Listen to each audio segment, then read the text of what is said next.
Hamadwa, Panyua, Yerushalayim, stand and face Jerusalem.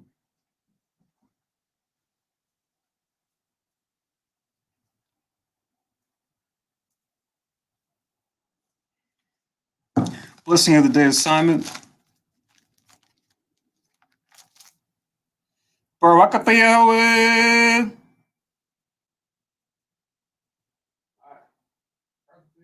Ba'ashem Yahushai.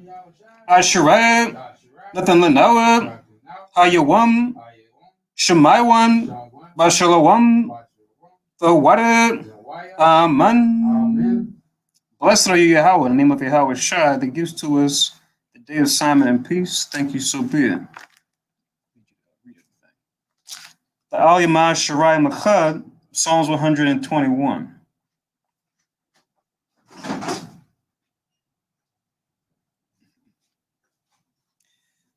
Anya Harayim Hayim Yim Oh Haharim Mayan Yabua'ad Izariad Yabua'ad Yawahawa Shashad Shemayim Waratazad La'ad Yenathan Lamawat Regalia Yala'ad Yenawam Shashramarkat Hanad La'ad Yenawam Wala'ad Yeshan Shashramar Yashralat Yahawad Shamaryad Yahawad Tazaliad Ayel Yad Yim Yad Yawamam Hashemash La'ad Hakayat Wayarak La'ad Balayala Yahawad Yashamaryad Makal Mrad Yashamar Napashyat Yahawad Yashamar Hawalakyat Wabawa'ayat Maithad Wa'aid Iwalam Basham Yahawashad Thawada Aman Yakazak. You could read Psalms 121.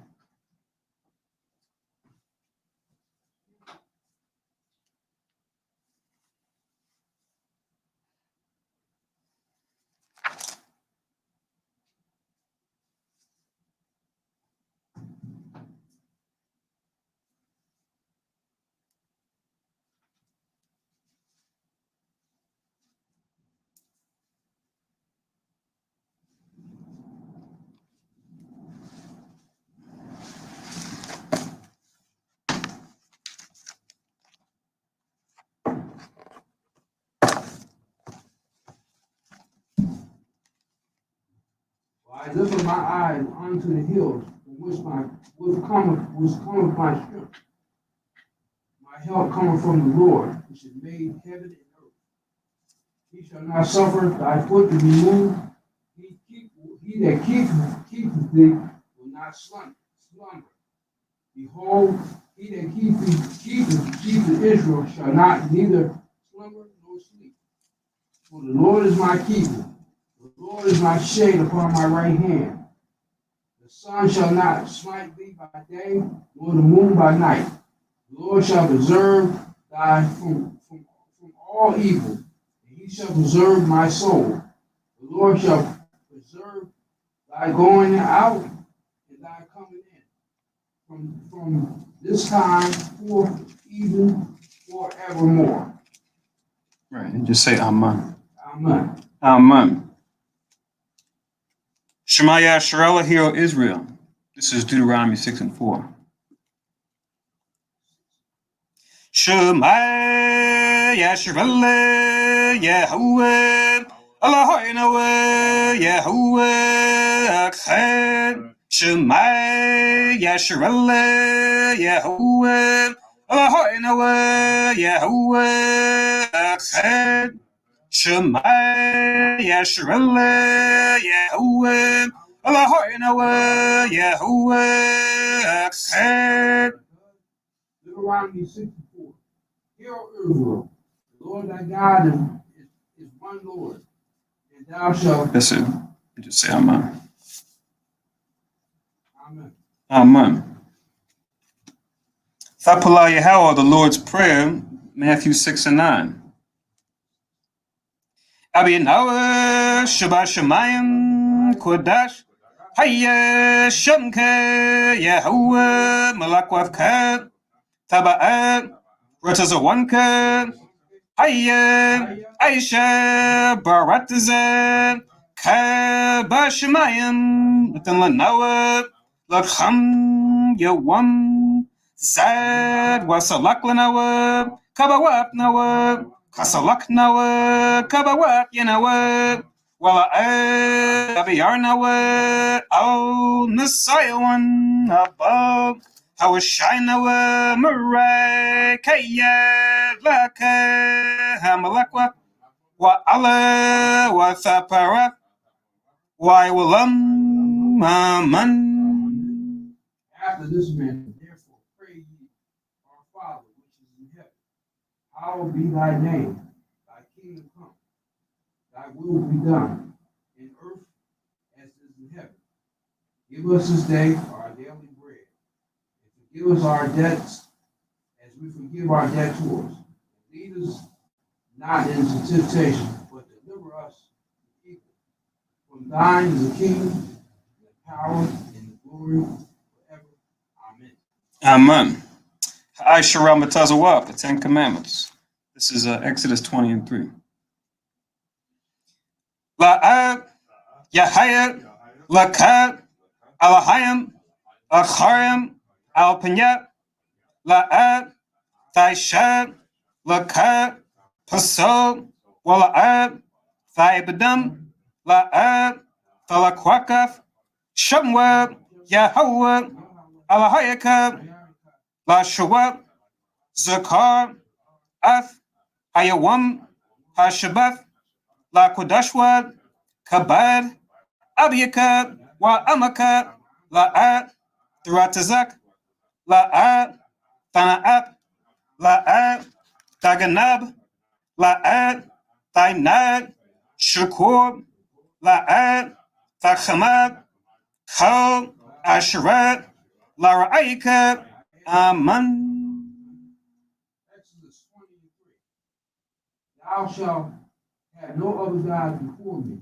Thou shalt not make unto them any graven image or any likeness of anything that is in heaven above, or that is in the earth beneath, or that is in the waters underneath it. Thou shalt not bow thyself down to them, nor serve them, for I, God, am a jealous God, visiting iniquity on the fathers, upon the children, upon the third and fourth generation of them that hate me, and showing mercy unto thousands of them that serve me and keep my commandments. Thou shalt not take the name of the Lord thy God in vain, for the Lord will not hold him guiltless that taketh his name in vain. Remember the Sabbath day and keep it holy. In the six days thou hast labored and do all thy work. But the seventh day is the Sabbath of the Lord thy God. In it thou shalt not do any work. Thou shalt nor a son, nor a daughter, nor a manservant, nor a maidservant, nor a cattle, nor the stranger that is within thy gate. For 6 days the Lord made heaven and earth, and the sea, and all that it is, and rest the seventh day. And wherefore the Lord has blessed the Sabbath day and hallowed it. Honor thy father and thy mother, that the days upon the earth, upon the land which the Lord has given thee. Thou shalt not kill, thou shalt not commit adultery, thou shalt not steal, thou shalt not bear false witness against thy neighbor, thou shalt not covet thy neighbor's house, thou shalt not covet thy neighbor's wife, nor his manservant, nor his maidservant, nor his ox, nor his ass, loving that is your neighbors. Amen. Amen. Yeshua, be seated.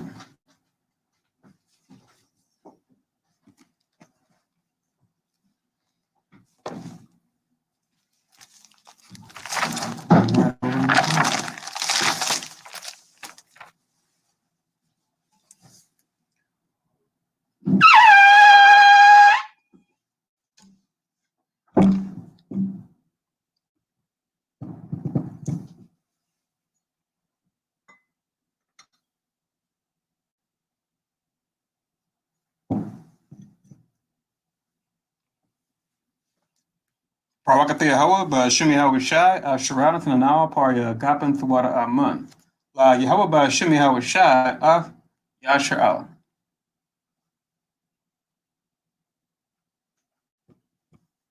English translation. Blessed are you, Yahweh, in the name of Yahweh Shai, that gives to us the fruit of the vine. Thank you, so be it, to Yahweh, in the name of Yahweh Shai, with Israel.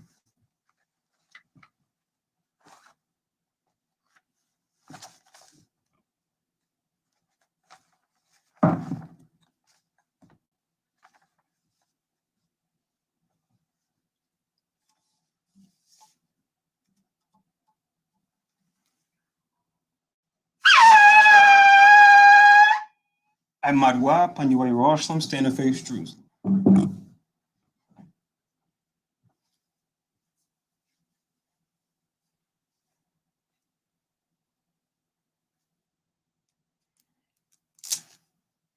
Barakathe Yahweh, Haggadah, Rakawam, Abiyah, Wanawa'ad, Aliyawan, Malak, Shal, Shemayim, Waratazah, Wakab, Dabariam, Kayayam, Wagam, Hamashiach, Mayahawa, Arawanawa, Ahabnawa, Hapalat, Yawaitazah, Yahawashad, Zakarnawa, Yahweh, Bartazawan, Ainka, Yasha'ala, Izarnawa, Banab, Wasap, Yasha'ala, Al, Nanawa, Yamyan, Aifad, Kayawamyam, Makwadam, Babakushad, Shalak, Maika'ala, Watazawadak, Alahayam, La, Magannawa, Rapharnawa,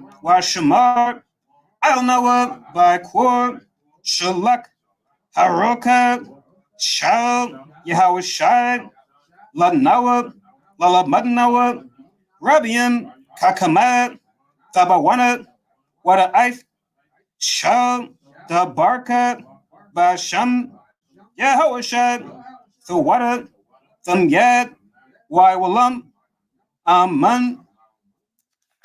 English translation.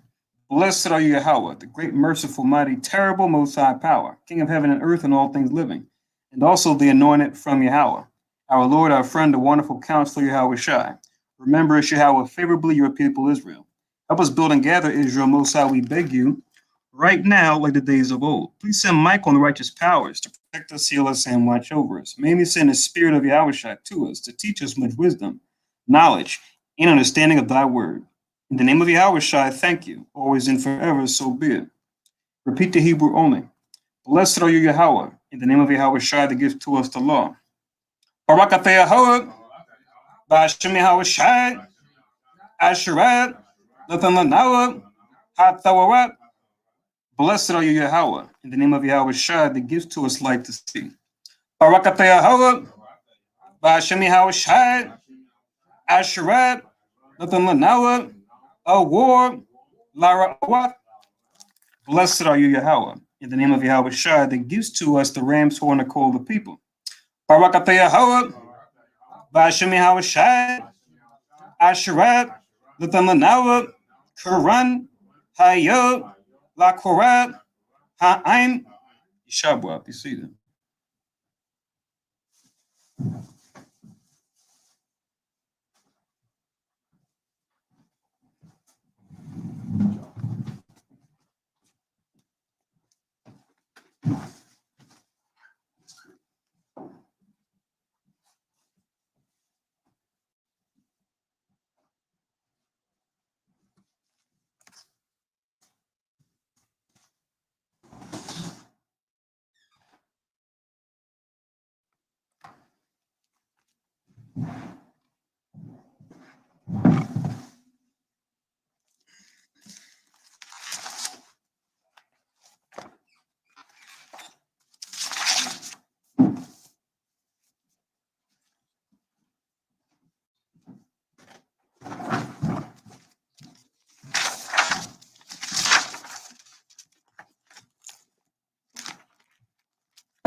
All right, so Shalom Yasharella. Shalom everybody here in Philly. Shalom everyone watching on live stream, and shalom everyone listening in on teleconference. Welcome to Yasharella Kanas, or the Congregation of Israel, where we teach that the so-called Black, Latin, and Native Americans are the 12 tribes of Israel, that we fall into a lower state, politically, economically, even religiously, because we broke the laws of God found in the Bible given to us by Moses. And that we come out of this lower state that we fall into by turning back to these commandments we broke by following Jesus Christ as our example. One way we do that is by keeping the high holy days and solemn days found throughout the scriptures in the Old, New Testament, and the Apocrypha. We come together tonight to remember the day of Simon. It's not a Sabbath, but it's definitely a day we come together to remember one of our great forefathers, Simon, surnamed Thasai, right? Who was part of what was known as a group, the Maccabees, He was one of the sons of Mattathias, who came out of the high priest line from Aaron through his descendant Joarib. So he was the brother of Jonathan and Judas. Mattathias had 5 sons, and the 3 more notable ones were Judas, Maccabeus, Jonathan Apis, and you had Simon, who we're remembering tonight, surnamed Thasai. But they were all sons of Mattathias. All right. So welcome to the day of Simon. My name is Nabiaz Rabol. I'll be doing the service this evening. And then just write down for your records that according to the Gregorian calendar, it's June 1st, 2021. Then according to our Hebrew calendar, as we're going to read, while we keep this day in memory, it's the 2nd month and the 23rd day. Once again, the 2nd month and the 23rd day.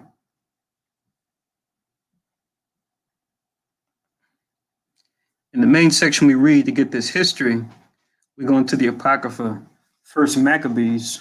We're just going to read through chapters 12 and 13.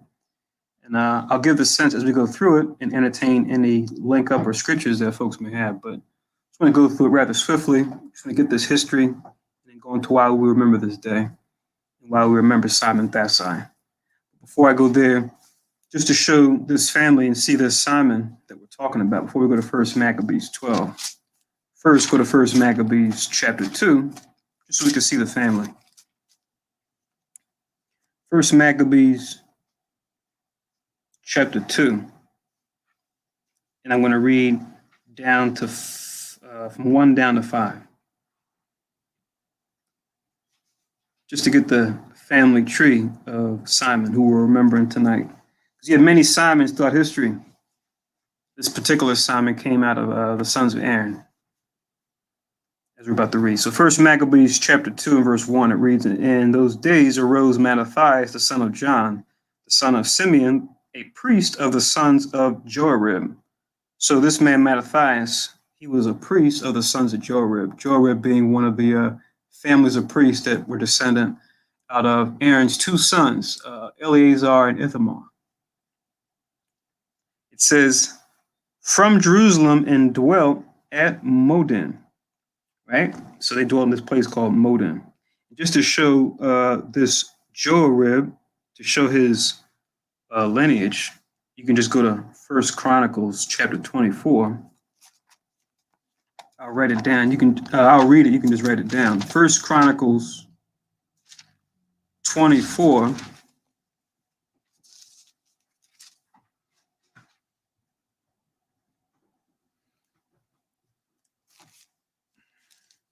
Verse 1, First Chronicles 24 and 1 reads, these are the divisions of the sons of Aaron. The sons of Aaron, Nadab and Abihu, Eleazar and Ithamar. Then as you jump down, it says how Nadab and Abihu, because they offered strange fire, they were destroyed. So the lineage of Aaron continued on through his younger sons, Eleazar and Ithamar. And as you jump down,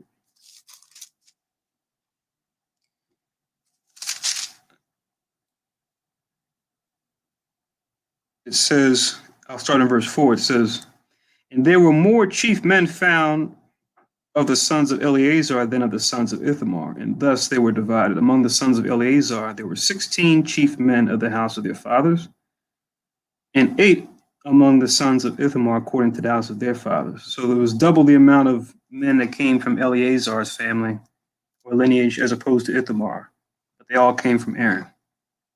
Verse 5, thus were they divided by lot, one so with another, for the governors of the sanctuary and governors of the house of God, were of the sons of Eleazar and of the sons of Ithamar.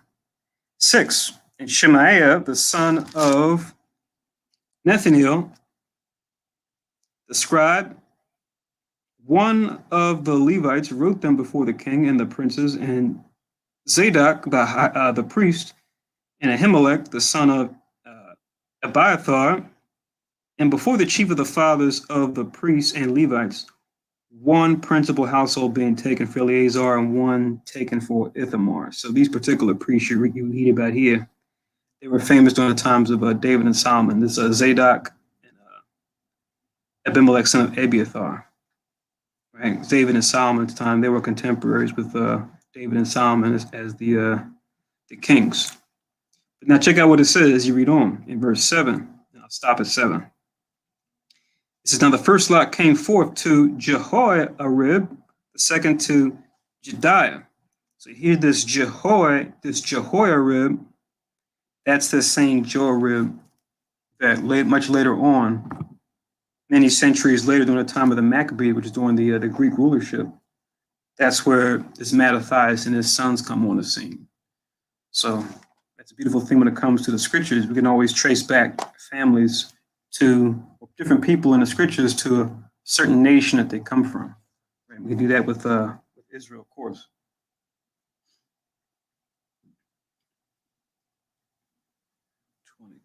So let me stop. So back to 1 Maccabees chapter 2. I'll read 1 again. So that was 1 Chronicles 24, verse 1. I read 4 to 7. And now in 1 Maccabees 2 again, I'm going to read 1 to 5. Let me read 1 again. 1 Maccabees chapter 2, verse 1. And in those days rose Mattathias, the son of John, the son of Simeon, a priest of the sons of Joarib, from Jerusalem, and dwelt in Modin. It says in verse 2, and he, referring to Mattathias, had 5 sons. Johanan called Cadiz, Simon called Thasai. This is the Simon that we're reading about tonight. Judas, who was called Maccabeus. That's what we read about a couple months back, right before the new year. We read about the day of Judas. It says Eleazar called Avaran. So he had another Eleazar. So he had more than one Eleazar, right? So certain names will come back around in a lineage, right? Sometimes. Then it says, and Jonathan, whose surname was Epis. That's what we're going to start with, because when you read in the history, Judas Maccabeus died in battle. Then Jonathan became our new champion.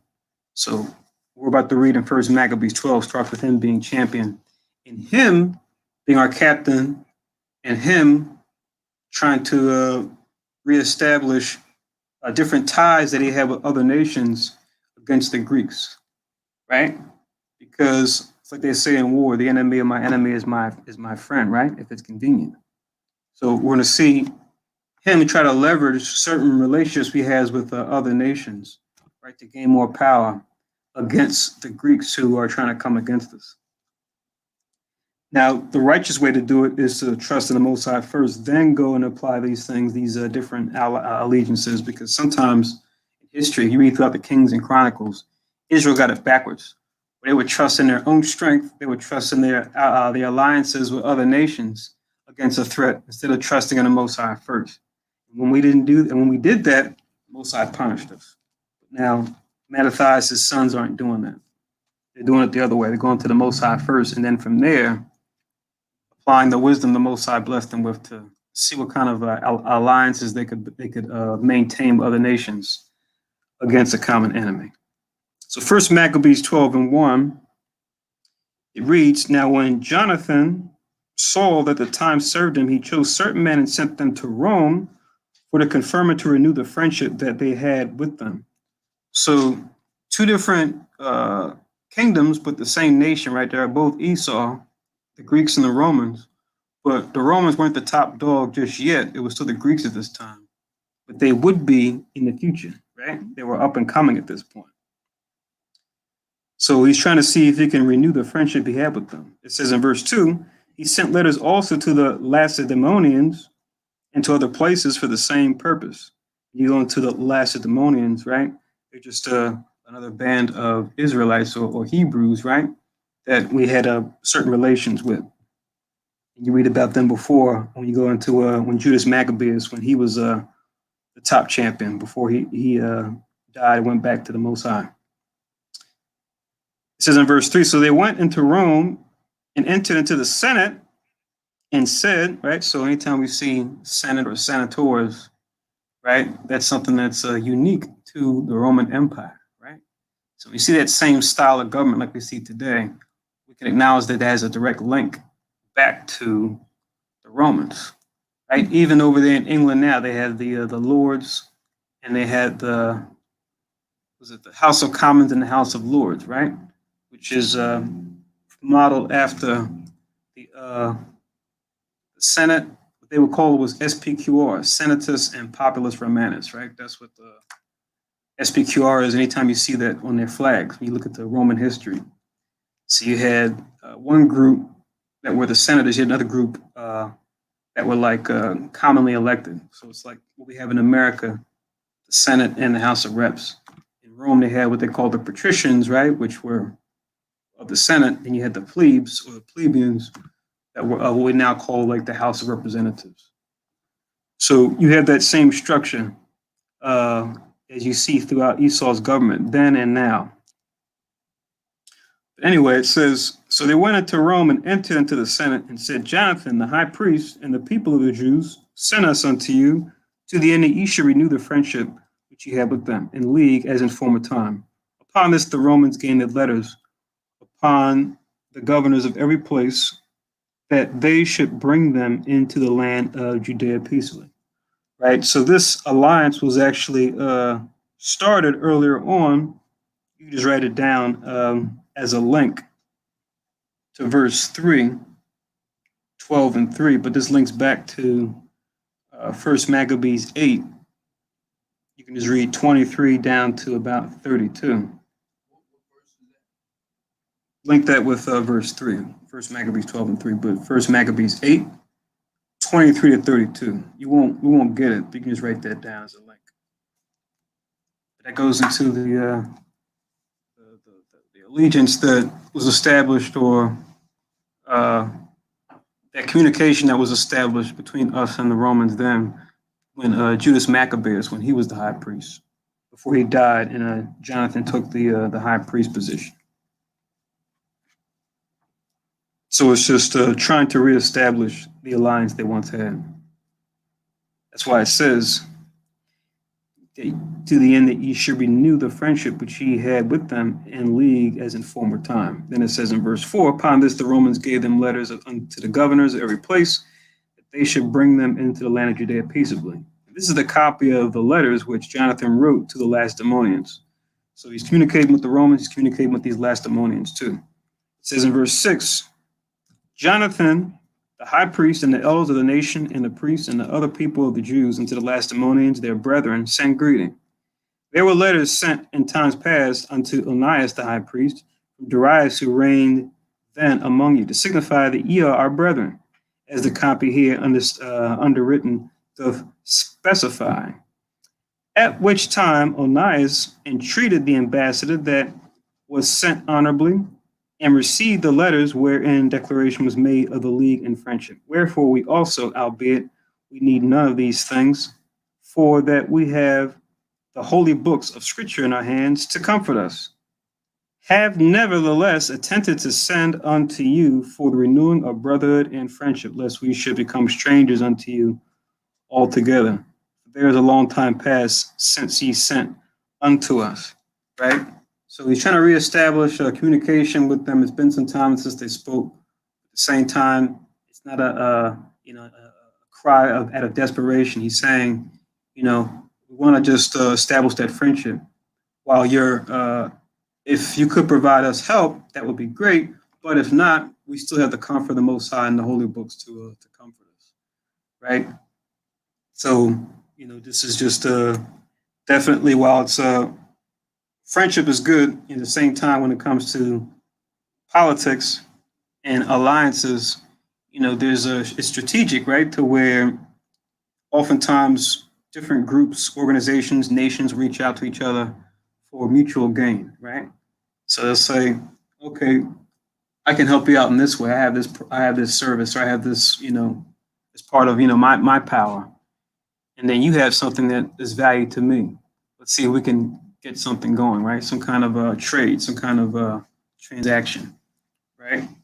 And it's wise to anytime you do sit down with people that I guess you're doing business with, that you're making alliances with, that there's some kind of a mutual gain there, right? Not just sitting down with them to have your hand out, but also being able to put something in theirs too. This says in verse 11, we therefore at all times without ceasing, both in our feasts and other convenient days, do remember you in the sacrifice which we offer. And in our prayers, as reason is, and as it becometh us to think upon our brethren. We are right glad of your honor. As for ourselves, we have had great troubles and wars on every side, for as much as the kings that are round about us have fought against us. Right. So he's bringing up the situation that they're dealing with, and being at odds with the Greeks in particular. 14. Howbeit we would not be troublesome unto you, nor to others of our confederates and friends in these wars, for we have help from heaven that succoureth us, so as we are delivered from our enemies, and our enemies are brought under foot. Right. So we want to just give you the news about what we're dealing with, our challenges, but we don't, we're not pressing you to give us aid, if you're not able or even willing. We have the Most High to comfort us. The Most High has allowed us to succeed this far. Verse 16, for this cause we chose Numenius, the son of Antiochus, and Antipater, the son of Jason, and sent them unto the Romans to renew the amity we had with them and the former league. So he's talking about how they're establishing communication with the Romans too, telling the Lacedaemonians this. 17, we commanded them also to go unto you and to salute you and to deliver you our letters concerning the renewing of our brotherhood. Wherefore now ye shall do well to give us an answer thereto. Right? So he's telling them the situation, saying that, if you do want to help, great. If not, that's fine also. That's not, while we're communicating. First and foremost, want to establish that communication, but also to let you know that we are establishing our bond or reestablishing our connection and our league with the Romans as well. Because, sometimes there might be an incentive where you may get, someone may reach out to you to say, hey, let's get together in business, right? If it's just, on a smaller level, not like between nations, but the principle is the same. And you find out, oh, I don't really know who this person is. Then you found this person reached out to you for a connect. They're allied to someone that you do know. And it's like, oh, you're allied with this person. They can vouch for you too. Okay. That'll make you more interested, right? Because you guys may have share a common friend or a common alliance.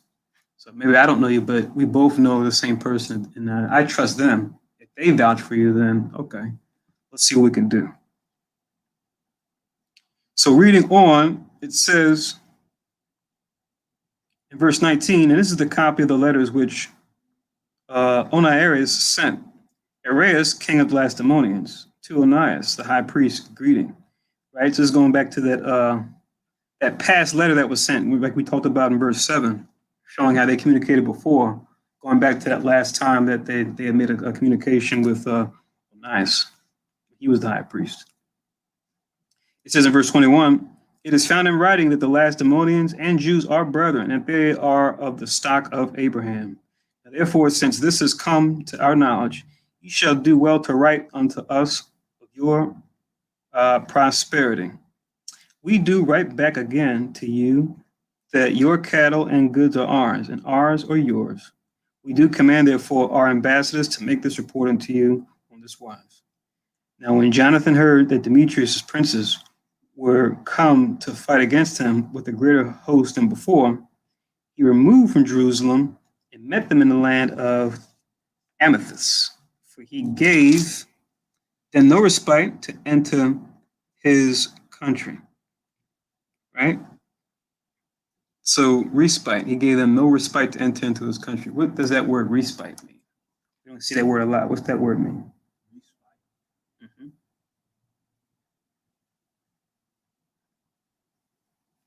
Anybody know?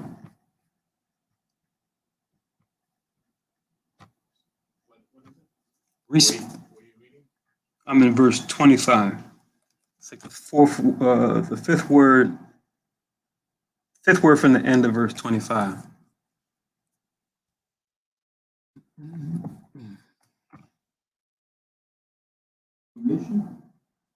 Permission? Okay. Is that what you looked up, or is what you're just you're guessing?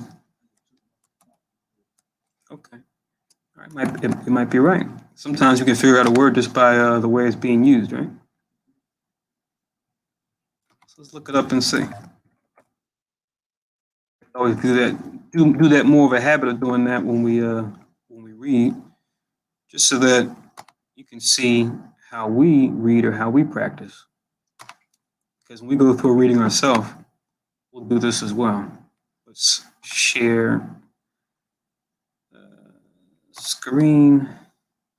I'm going to share dictionary.com.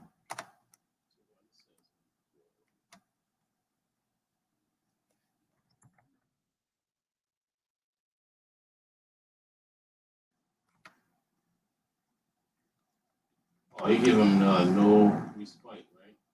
You give him no opportunity. Okay, so we got opportunity. So opportunity, and then To his country. You give him no opportunity. okay, so you got opportunity, and what was your answer, Yakaza?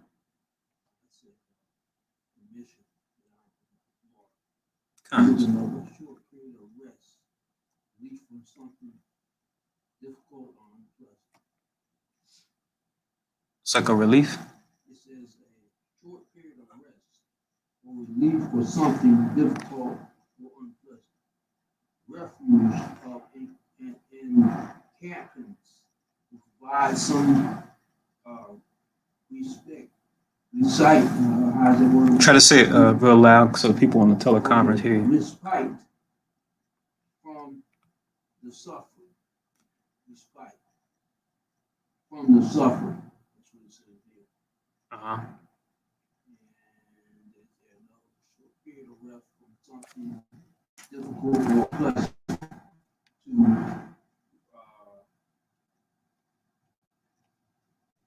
Yeah, because yeah. So, okay.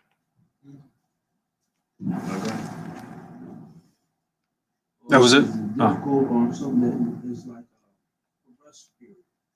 Hmm. Something that's difficult, that's unpleasant. Gotcha. Okay. And I have it here on dictionary.com. It says a delay or cessation for a time, especially if anything distressing or trying, interval of relief. Then it also says temporary suspension of the execution of a person condemned to death, a reprieve. Okay. So like a break, if you will. It's like you guys says like a break in the action. If you read 24, based on what I read. This is now when Jonathan heard that the mysterious princes were come to fight against him with a greater host than afore or than before. He came to fight, Demetrius came to fight him with a greater force than before. He moved from Jerusalem and met them in the land of Haman. So when he automatically he saw that there's a greater force than before. So now he saw the threat of the people. I mean the threat to the people because of the army. Mm-hmm. Because of the army. So now what he says he removed from Jerusalem and met them in the land of Haman, for he gave them no respite to enter his country. So he gave them no opportunity to enter his country because of the threat. The threat is greater than it usually be. He has less army, now he got more army, so you pretty much meet them so that he don't give him a chance to enter his territory. For precaution, don't let it so you don't take over. You don't overpower them and take over. So you meet them halfway. Right. So you guys both had the right idea, even after looking up the definition. A way to just sum up the word, you can just say a brief relief, as far as the word respite, in case we see it somewhere else.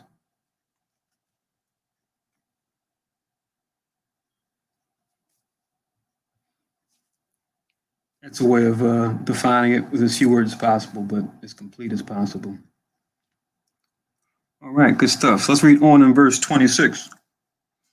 It says, he sent spies also unto their tents, who came again and told him that they were appointed to come upon them in the night season.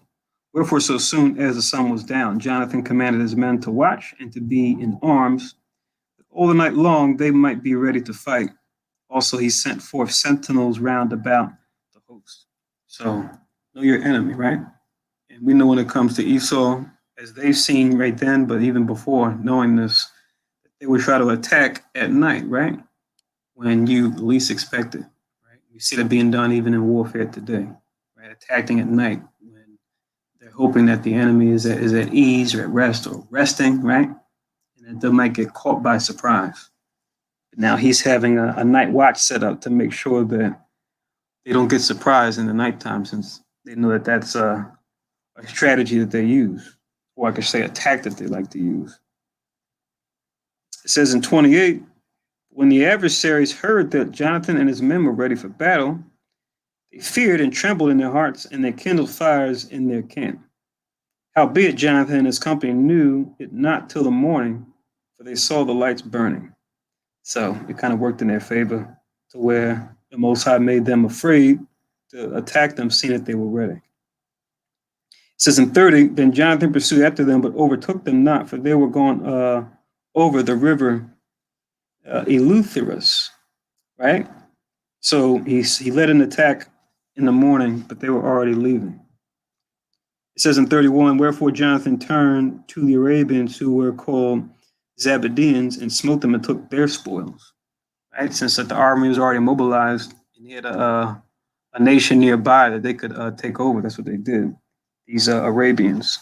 Because as we see in this war, you constantly have the Greeks, but then you have other people that are trying to ally themselves to the Greeks, who are more in number, thinking that they might be able to get the advantage on Israel. But as they've tried to do this, the sons of Mattathias are getting wiser, and they're doing more preventive measures, right? To not even allow, an enemy to even ally themselves with their other enemies, to say, let's take them out and let's make the most of the momentum that we have so we can gain their spoils, which to strengthen us even more. Because remember, in the end, all nations are supposed to be under us anyway, right? The way you look at it. So they're moving in a similar fashion as like how Joshua moved, right, in those times, or like how David moved in his time. Establishing Israel through war. Following the law, of course, letting those who are fearful go home, proclaiming peace unto other nations, right, that aren't Canaanites. And if they, acknowledge our authority than what we just, take tribute. So they're going by the book. They're going by the law and the rules according to the law as it pertains to war. It says, "And removed thence, he came to Damascus, which is, the capital of Syria. And so passed through all the country." 33. "Simon also went forth and passed through the country unto Ascalon." So Simon's there too, right? The brother of Jonathan. "And the holds there adjoining, from whence he turned aside to Joppa and won it," right? And we know, you look at Joppa on the map, it's a coastal city, right? It's a city on the coast of the Mediterranean on the west side. It says, "For he had heard that they would deliver the hold unto them that took Demetrius' part. Wherefore he set a garrison there to keep it. After this came Jonathan home again, and called the elders of the people together.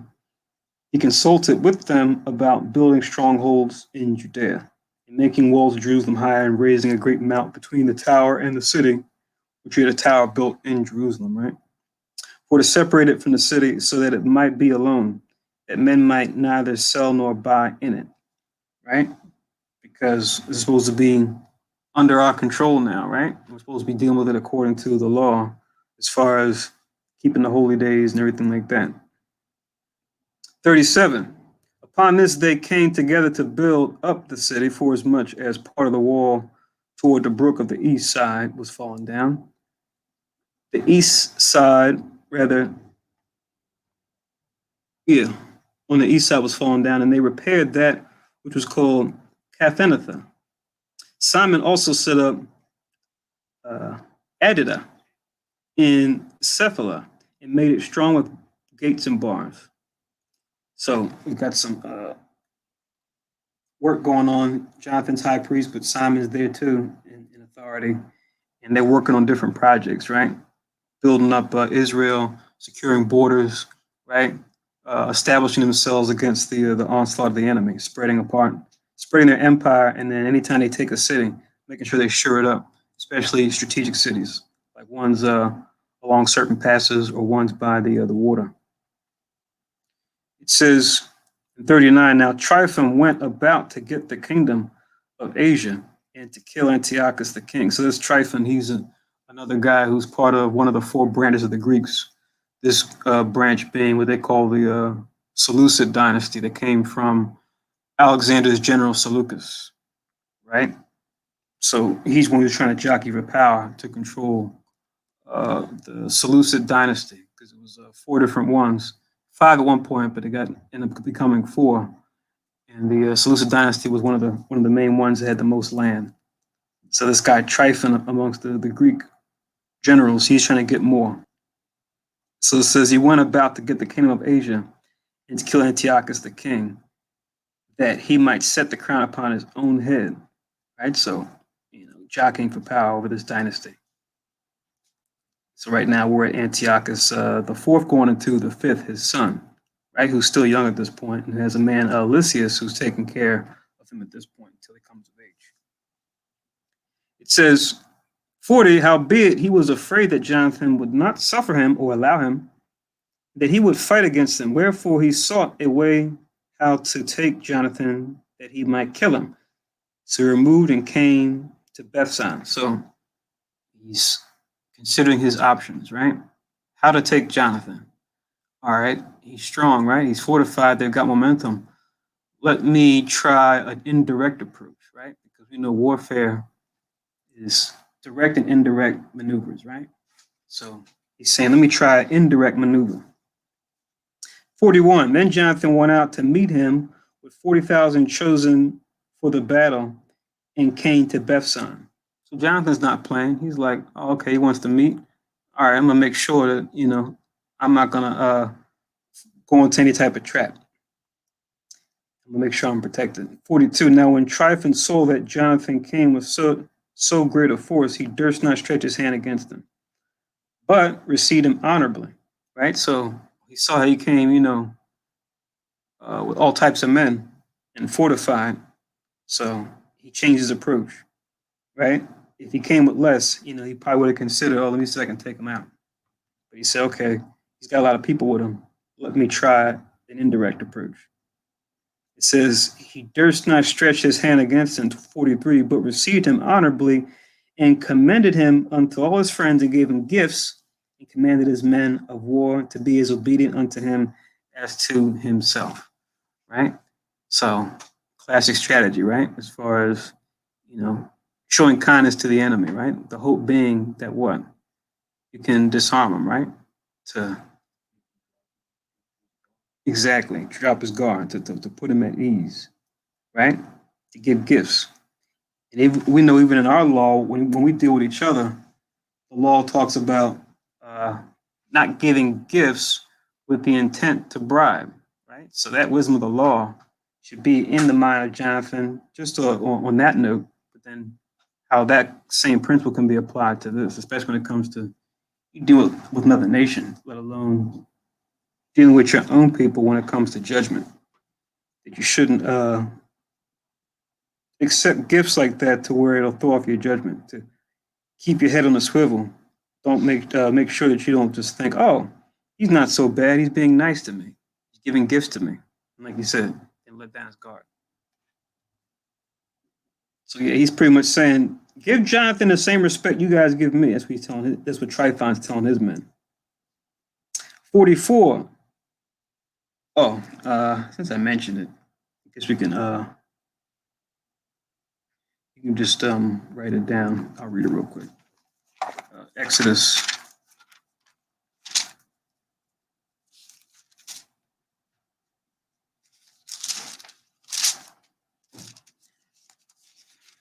Exodus chapter 23. Exodus 23 and 8. Remember the context here, because it's not saying you can't accept gifts or give gifts. It's not saying that. It's going into the why you're giving gifts as a means to what? To bribe or to throw off judgment. To get someone to turn a blind eye to say or do something that's right. Because, oh, you gave me money, so even though you did something wicked, I'm just going to turn a blind eye to it in judgment. It says not to do that when it comes to dealing with judgment. So it says in Exodus 23 and 8, and thou shalt take no gift, for the gift blindeth the wise and pervert the words of the righteous. Right? So just that principle alone, like I said, can be applied in many different settings. Right? This is intended mainly for us dealing with each other and we judge one another. So you best believe we got to keep this in mind when it comes to dealing with the strange nations who clearly aren't operating on the righteous code that we are. This also parallels with Deuteronomy chapter 16 and 19 also, which I'll read. More or less says the same thing. Deuteronomy 16 and 19.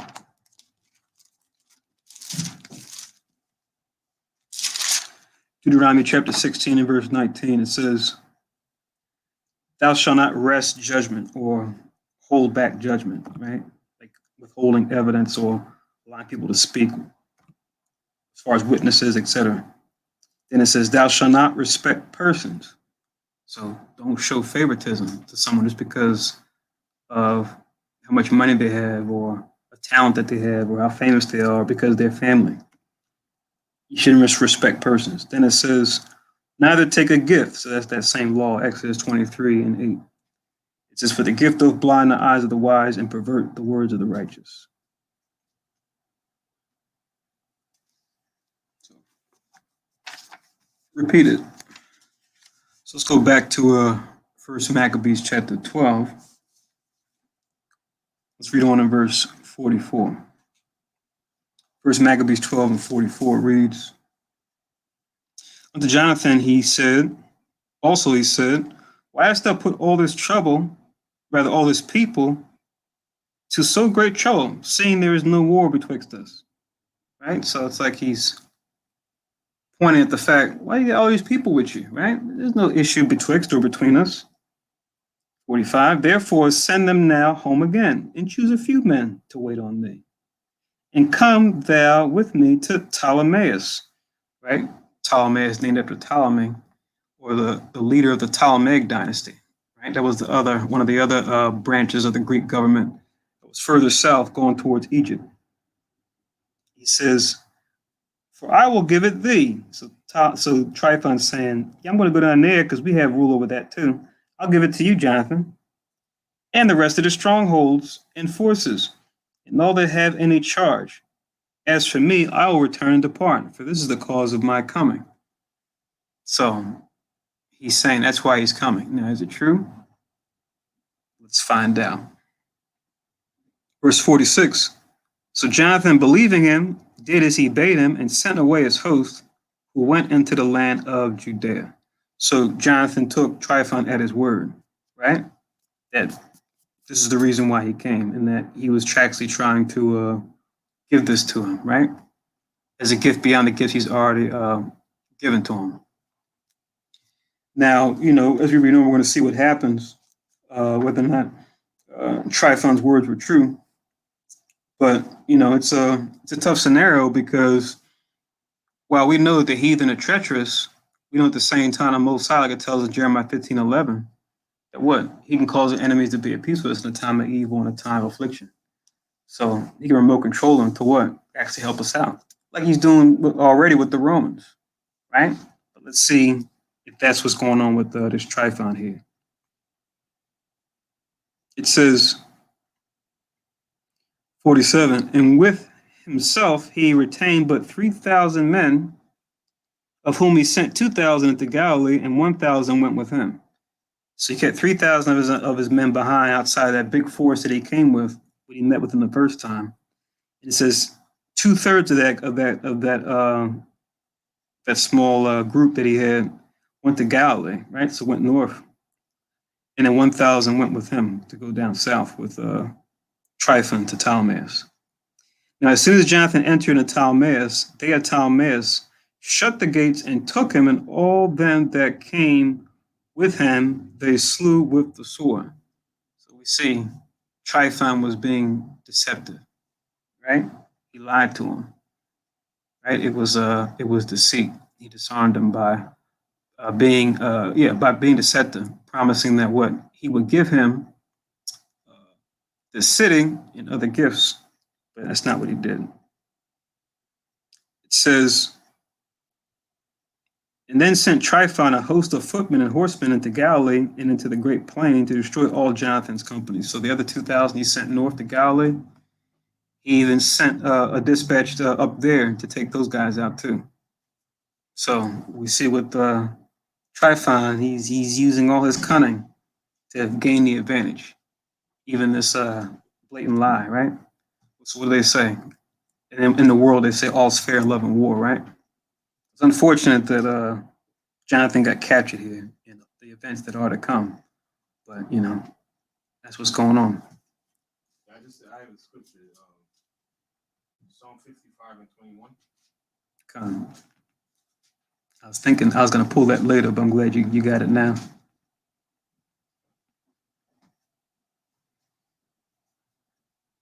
You can link that with verse 48.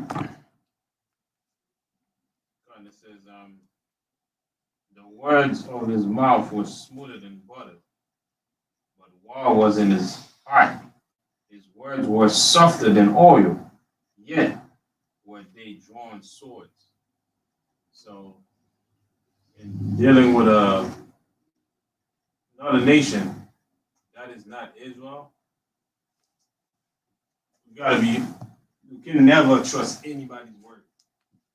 When it comes to foreign policy, dealing with other nations, we always have to take into account our foreign policy. Our domestic policy is our foreign policy. So it should never directed to suit the enemy at any cost. Never ever. Because nations don't have friends. Just like the other nations, they don't have friends. They have interests. Mm-hmm. So even though you see nations dealing with other nations, but they take into consideration their domestic policy how they can better their domestic policy, in dealing with the foreign countries. So listening to them, what they say, it shouldn't even be something that you concern yourself Come. That's on point. You hear out there matters, but at the same time, like you said, what do they want? What could they gain? That's the thing you always want to keep in the forefront of your mind, regardless of what they may tell you. I'm thinking about Solomon, right? They weren't his friends, but he was allied with them, right? Hiram of Tyre, right? Where there was interest, like you said, for mutual gain. Yeah, we have corn, right? We can provide for your men that are working, but then we have a workforce we can provide for you that you can go and cut down a resource that we want, which is your lumber and your cedar trees. So we had those cedar. They had those cedar trees, but then we had manpower along with corn. So there was an exchange going on to where we provided one thing, they provided something else, and through the trade, we were able to do certain construction, namely the construction of the temple. with. Knowing this, we would understand that scripture that says, "Love thy neighbor as you love yourself." Right? Mm-hmm. This clearly show you they would never talk about the other nation. Right? When we understand foreign policy, how making alliances with other nations, yeah, we make other nations for interest, interest for your own country. But as far as friendship reserved for people of your own house, not for the other nation. So when he says the love thy neighbor is not so, this could never be speaking about the other nation. Never ever. Yeah, that's another good point. So let's read on. It says in 49, then sent Tryphon a host of footmen and horsemen in the Galilee and into a great plain to destroy all Jonathan's company. So he destroyed the 2,000 he sent north, along with the 1,000 that stayed with them. 50, and when they knew that Jonathan and they that were with him were taken and slain, they encouraged one another and went close together, prepared to fight. They therefore that followed upon them, perceiving that they were ready to fight for their lives, turned back again, whereupon they all came into the land of Judea peaceably. And there they bewailed Jonathan and them that were with him. And they were sore afraid, wherefore all Israel made great lamentation, right? Which is to be expected because of this deception, which gained the advantage over us, right? So this is a horrible thing. Oh. And it's like also dealing with the other nation. We should never. This show like Jonathan was doing all the good things for the nation, but just one slight mistake, the enemy take you because they looking to get you at any little mistake you make. Any little mistake you make, they take you. Mm-hmm. So you gotta be. You see that just one mistake you made, they took them. Right? They come in, they steady you, they steady you, all your weaknesses, where your strength is, and how they can get you. And then when the time comes to take you down, they'll take you down. So you can never trust these people. I mean, you can never trust a nation that is not of our nation. Yakuza, what's your favorite verse in Ecclesiasticus? Never trust thy enemy.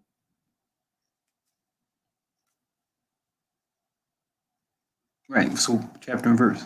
Chapter 12 and verse 10, I think it is. There you go. 12 and verse 10. See if we get that.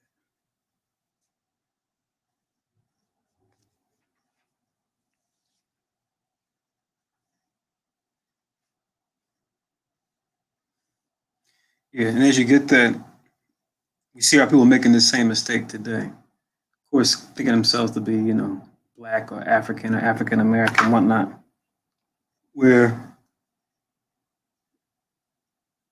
And you got other people that do this too, but you see how people do this. We expect people to think, feel, and act the same way we think, feel, and act, right? We say, man, if I was in a position of power, I wouldn't do that, right?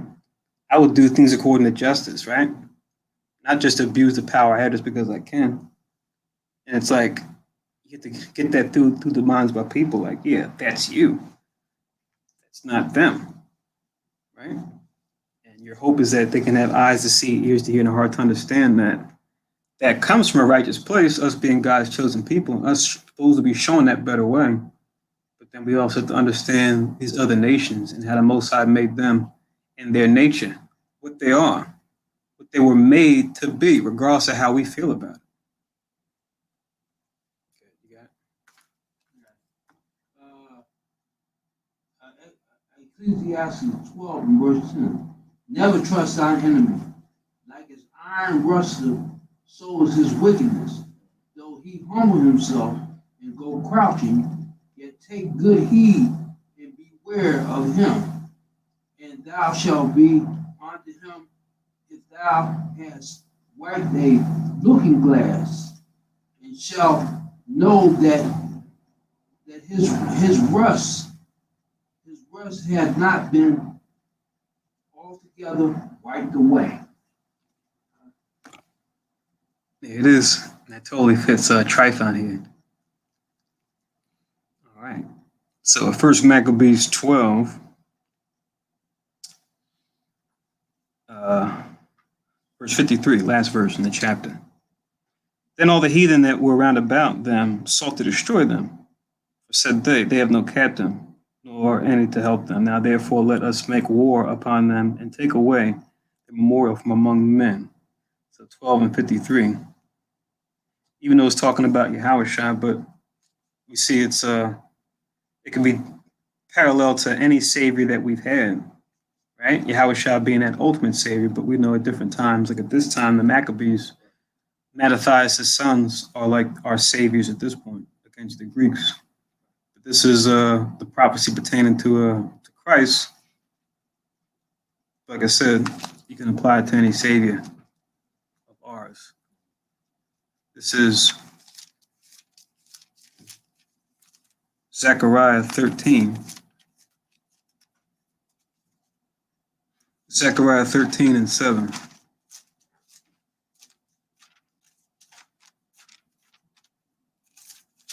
Zechariah 13 and 7, it reads, Awake, O sword, against my shepherd and against the man that is my fellow, saith Yahweh of hosts.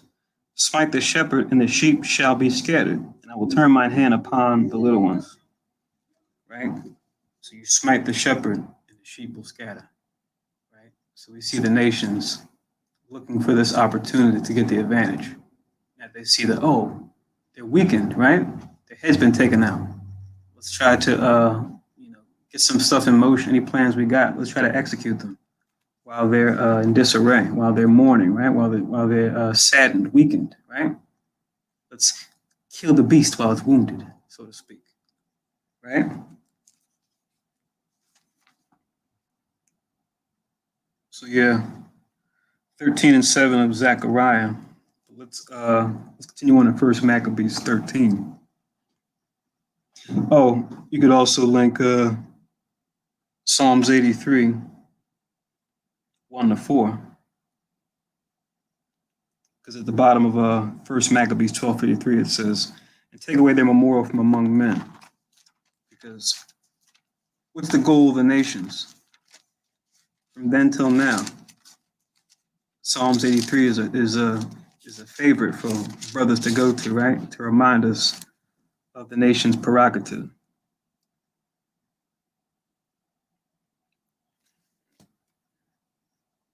You see in verse 5 too. I'll read it quickly. Psalms 83 and 1. It says, Keep not thou silence, O power, a song of or Psalm of Asaph. Hold not thy peace and be not still, O power. For lo, thine enemies, so he's talking about the Most High's enemies, therefore our enemies, make a tumult or commotion, and they that hate thee have lifted up the head. And those that hate the Most High and what he loves have lifted up the head, meaning they made themselves honorable. They come up into a place of strength. 83 and 3. They had taken crafty counsel against thy people and consulted against thy hidden ones. They're taking crafty counsel, like you were talking about, Kahan, policy, right? Be it domestic or foreign, right? To come at us. Verse 4, they have said, come and let us cut them off from being a nation, that the name of Israel may be no more in remembrance. Right? So that's the goal. Cut them off from being a nation. Because we can cut them off from their past, right? Then what? And keep them, ignorant to their true identity. And we can have them go in circles, right? Circles that we control. No matter how mighty they may try to get as individuals or as small groups, divided they stay conquered. But don't let them come together on one accord, knowing who they are. If they do that and they reunite with their God, then there's no chance. It says in verse 5, for they are consulted together with one consent. They are confederate against thee. And that just goes into all their names. But yeah, that's a classic reminder. But it's all the heathen. Esau's just at the helm. All the heathen. Right. Right, you're right. Esau is at the helm. All the heathen, they pretty much come after. But Esau control them all. You have other nations dispatched, and you let them take advantage of this nation, take advantage of this fool right here, be it in today's time, Latin America, go to the Caribbean, and let them, conquer us all around. But he's the one pulling the string. Come.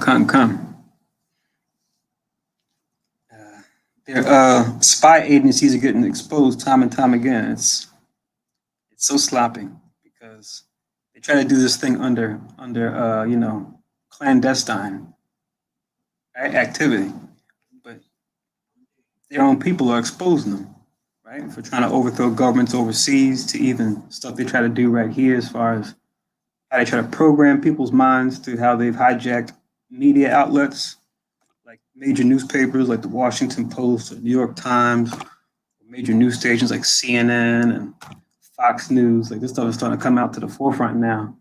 CIA involvement, and other spy agencies' involvement with the crooked stuff going on. And that's a bad look because, they're supposed to stay in the shadows. They're supposed to know they're there, but it's getting exposed. Now, it's not hit critical mass just yet. People kind of generally know, but, you're seeing it more and more getting exposed as far as the things they try to keep hidden. It's funny, you see Biden today, giving credence or memory to what happened in Tulsa, Oklahoma, right? The 100-year anniversary. Right, but I'm focusing on the comment he made about, the darkness is real, right? He said the darkness, covers things. He says, but it doesn't erase things. So how ironic him talking about things being done in the dark. Like, let's hear about some stuff you got going on in the dark, Biden, right? It's like what's tricky with dealing with Esau and his system is that as far as us that the Most High wake up, we gotta stay aloof from what he's doing, right? When I say aloof, is you on the outside. It's like you on the outside looking in, but your mindset is the kingdom. You want to stay focused on keeping the law, statute, and commandments of the Most High, and try not to play his game. Because the minute that he push something out there and he pique your interest, especially with those Black Lives Matter movement, he piques your interest. He creates a problem. He piques your interest so that you can play the game of the system. So he gets you in. He gets you tied up in the game. Right? So now you forget what this whole thing is about. Next thing you know, you're having discussion with people about Black Lives Matter.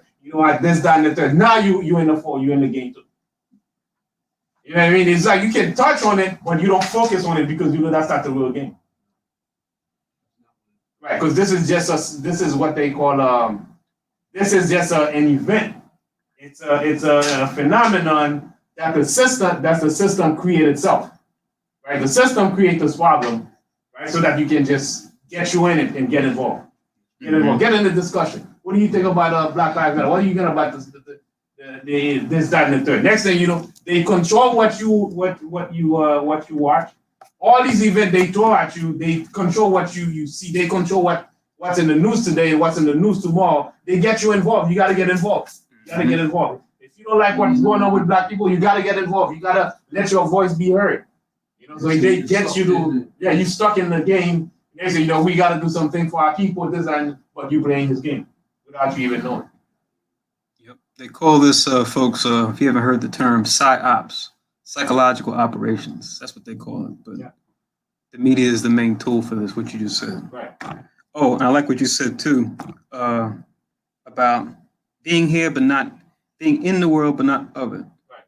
If you could, real quick, and we'll read the next chapter. This verse in Hebrew is going to pretty much illustrate this. Read Hebrews 11, 13, and just read real quick down to 16. It's going to pretty much say that. The way to be in the earth. You got to be very, very mindful because the game is tricky. He's very cunning. He's a cunning hunter. Yeah, like I said, this is them even talking about Tulsa, Oklahoma. I'm just looking at it sideways, like, oh, really? And all these, hearings about, how to address the issue, and like you said, reparations is on the table. They're talking about, some kind of restitution, but even with that, you already know it's going to be some funny business with it. Something to do is like a symbolic gesture. But did not really solve or resolve anything, or really no payback like they do with other groups of people. Right. What verse you say again? Hebrews 11, 13 down to 16. Hebrews 11, 13. These are 11, 13. These all die in faith, right? That's it. These all die in faith, not having received the promises, but having seen them afar off, and were persuaded of them, and embraced them, and confessed that they were strangers and pilgrims on the earth.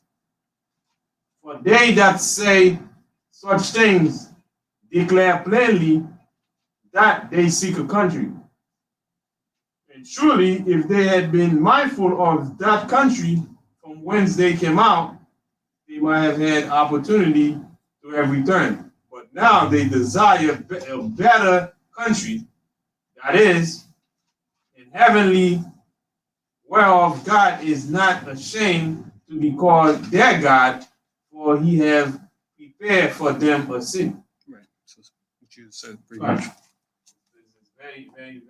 It's very.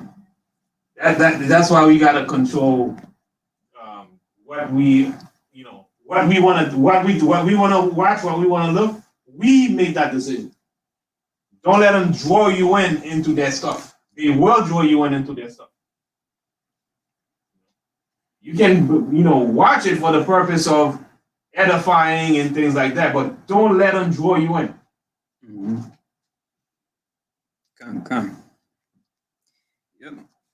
So First Maccabees 13 and 1.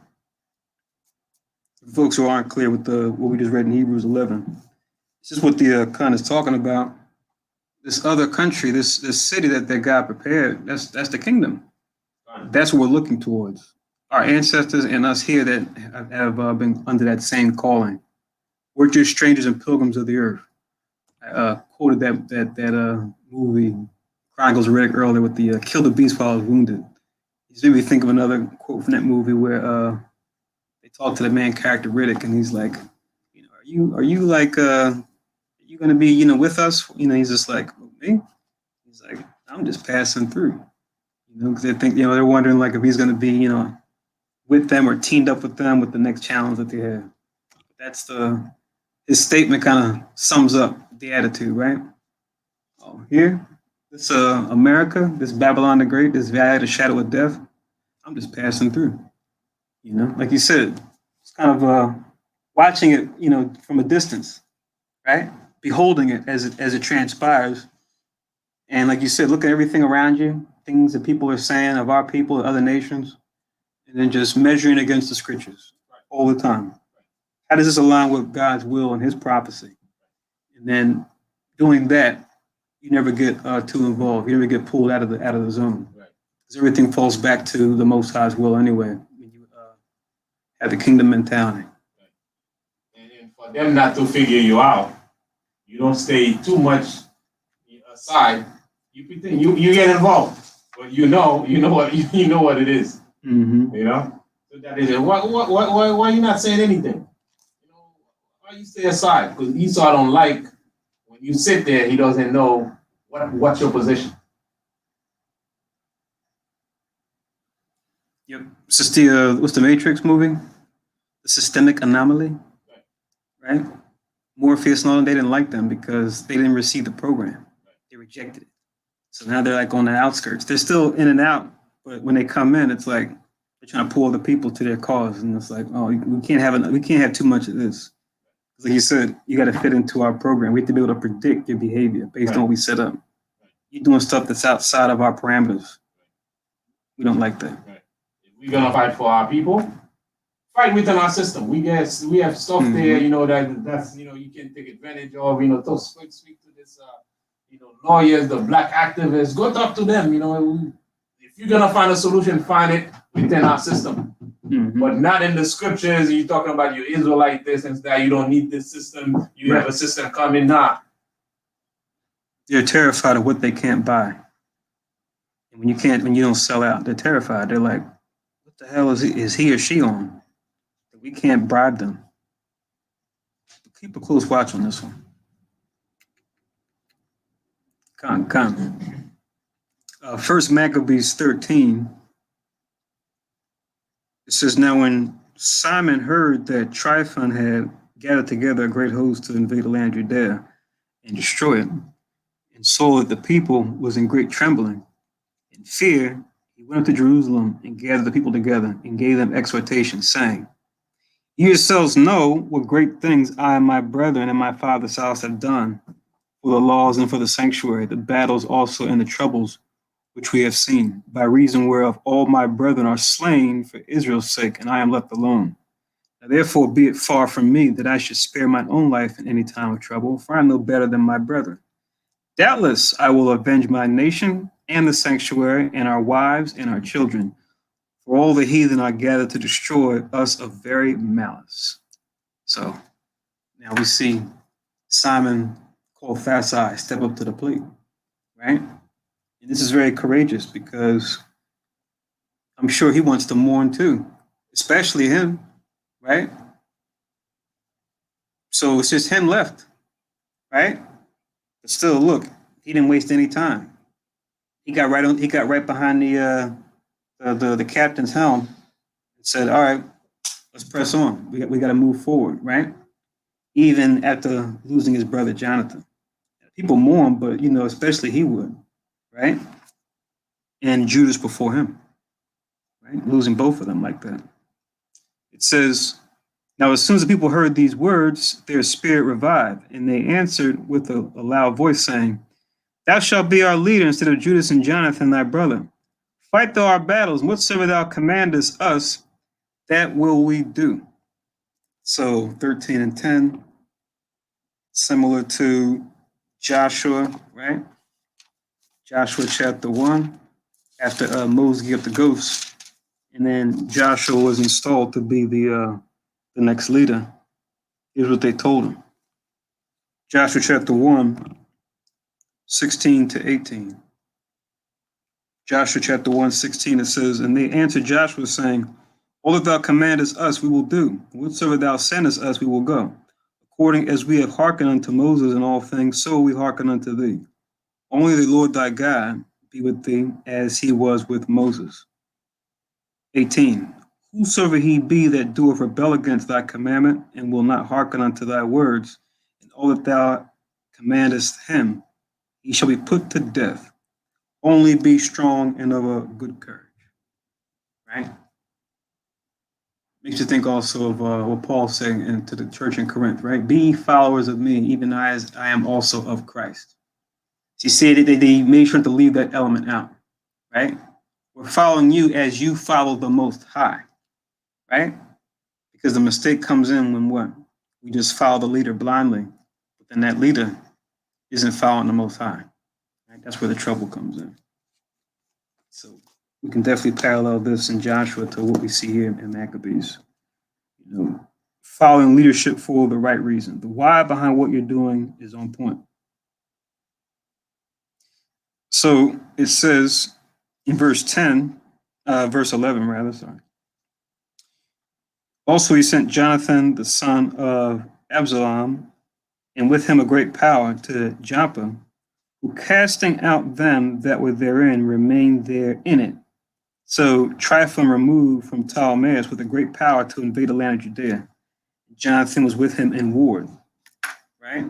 So at this point, Jonathan is actually still alive, but the people don't know. They just know that he's, he was taken out.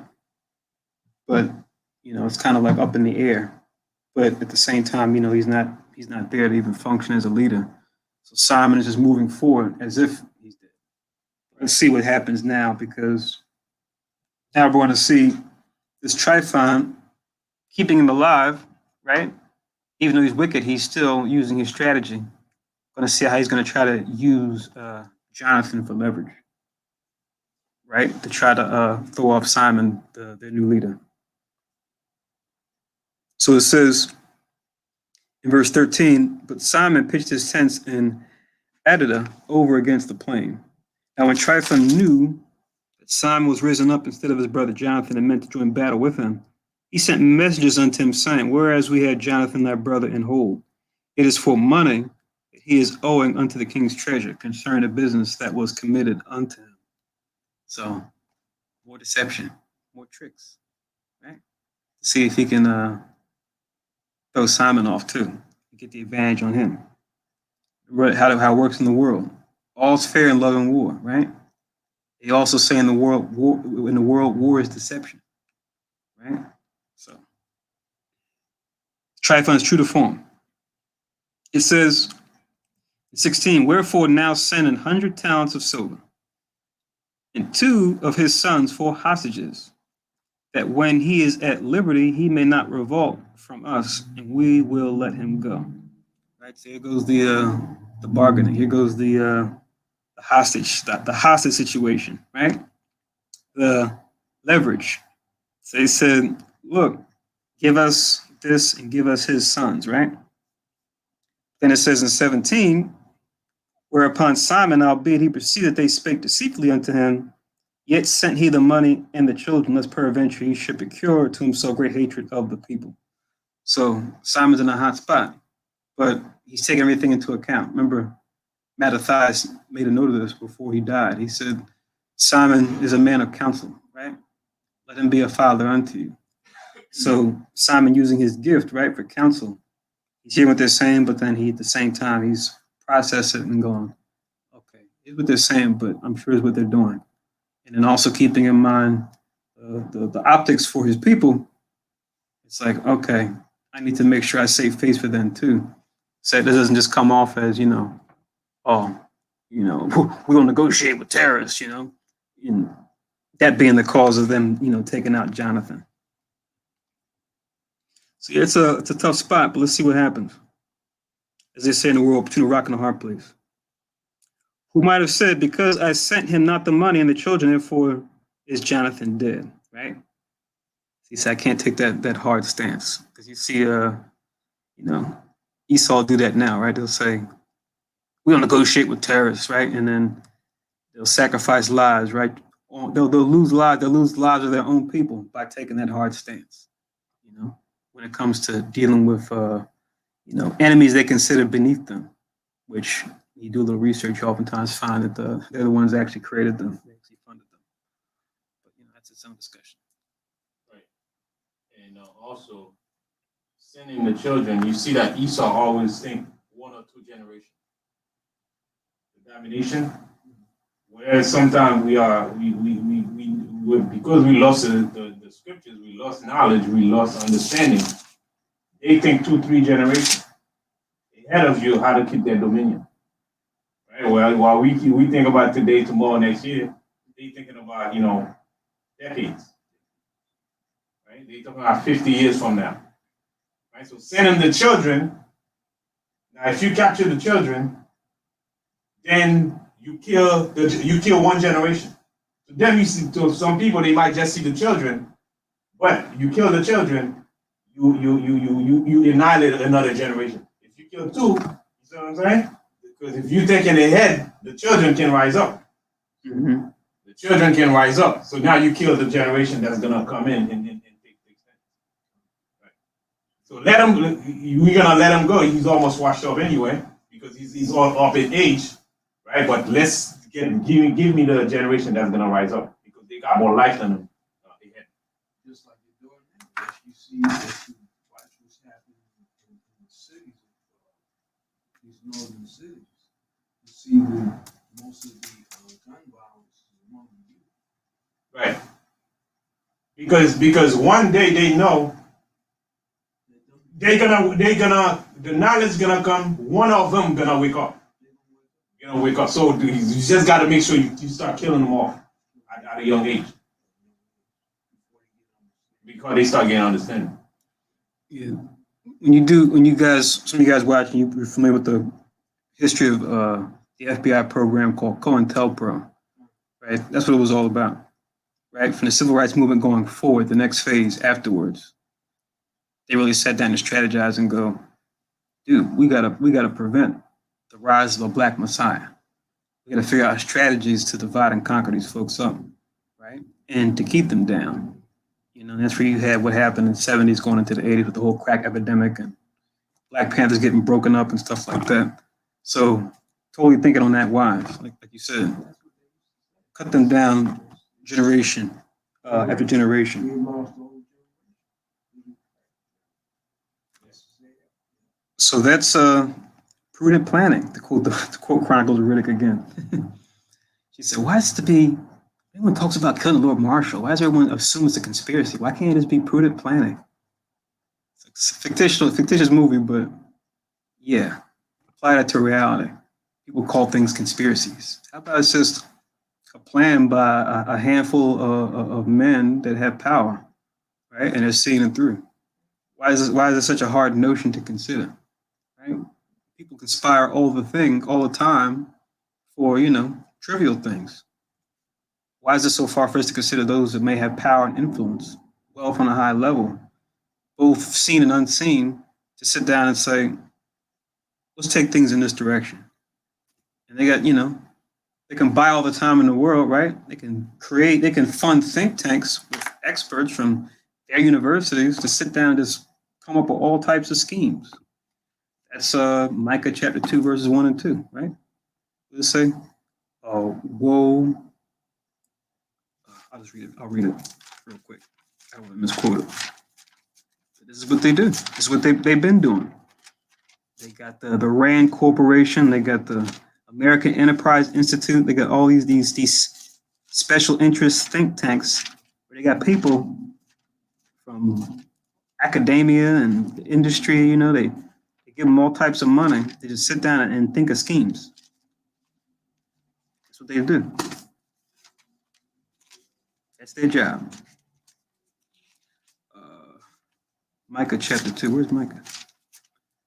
Jonah, Micah, Nahum. There we go.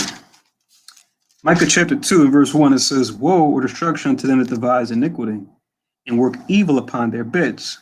When the morning is light, they practice it because it is in the power of their hand. Right? So, we wake up to butter on our breakfast toast. With them, they wake up, who can I exploit today? Who can I oppress today? We already know who. How can I oppress God's people and yet the dark nations today? Right? That's what the white supremacist wakes up in the morning to say. It says in verse 2, And they covet fields and take them by violence, and houses and take them away. So they oppress a man in his house, even a man in his heritage. See that? That's what we read earlier about them having to cut them off from being a nation, right? Cut them off from their roots, where they come from, right? So that they don't rise up. We'll give them our own version of their history, right? We'll water it down, right? We'll grow the plant, but make sure the roots aren't deep, like the seed that fell on stony ground. So that once things get rough, that sun comes out, we know they'll wither away anyway. We won't let them be deep rooted. Yep, it's all here. So yeah, let's go back to Maccabees 13. Let's keep going because it's getting a little late. Let's see, Micah 2, 1, 2. It goes with 13 and what did we read last? 17. Okay, good. First Maccabees 13:18, it says, who might have said, because I sent him not the money and the children, therefore is Jonathan dead. 19, so he sent them the children and the 100 talents, howbeit Tryphon dissembled, neither would he let Jonathan go. So, as Simon suspected, right? He didn't honor his word yet again. Us reading the story, we're not surprised because we already saw what he did before with Jonathan. And it says in verse 20, after this came Tryphon to invade the land and destroy it, going round about by the way that leadeth unto Adorah. But Simon and his hosts marched against him in every place, wheresoever he went, right? So even though he didn't honor his deal, Simon still made sure he was in position to counteract their offensive, right? To go wherever they go. Right there, that's another mistake again. I mean, it may seem easier than done, but that's a mistake again that Simon made. Once we become convinced in our mind that the enemy is wicked, we gotta have that firm conviction no matter what. Regardless, you gotta have that conviction because you stand on that conviction. You know it's wicked, and you can't fear somebody who's wicked. It's better to fear somebody who's righteous than somebody who's wicked. You say mistake. What do you mean? Like by you know that, and he knew what he says. Simon knew that he was speaking deceitfully. It's not like he didn't know. He knew, but because of fear of what the people might think. Oh, okay. You see what I'm saying? When you write, you know you're doing something righteous. The hell with what people think.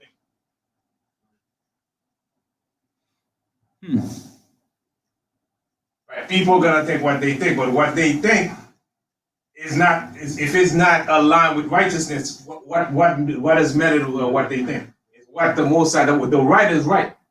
Right? Right is right regardless of what people think. And that's why a lot of people get in trouble. They know they got to do the right thing. They feel like it's the right thing to do, but because of what people are gonna say, they do the opposite.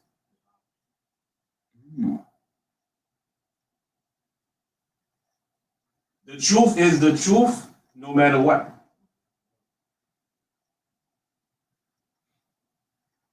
So the right thing would have been just to fight with them. Yeah, hold your ground. Because you send them 2 generations, like 2 kids. Don't think about just the kids. You send them 2 generations. But yeah, you got to think about the long term. Right? You send them the kids, and they kill the kids, they kill 2 generations. Or they kill another generation. Plus, you already have one in his hand already. Sometimes you got to do calculation.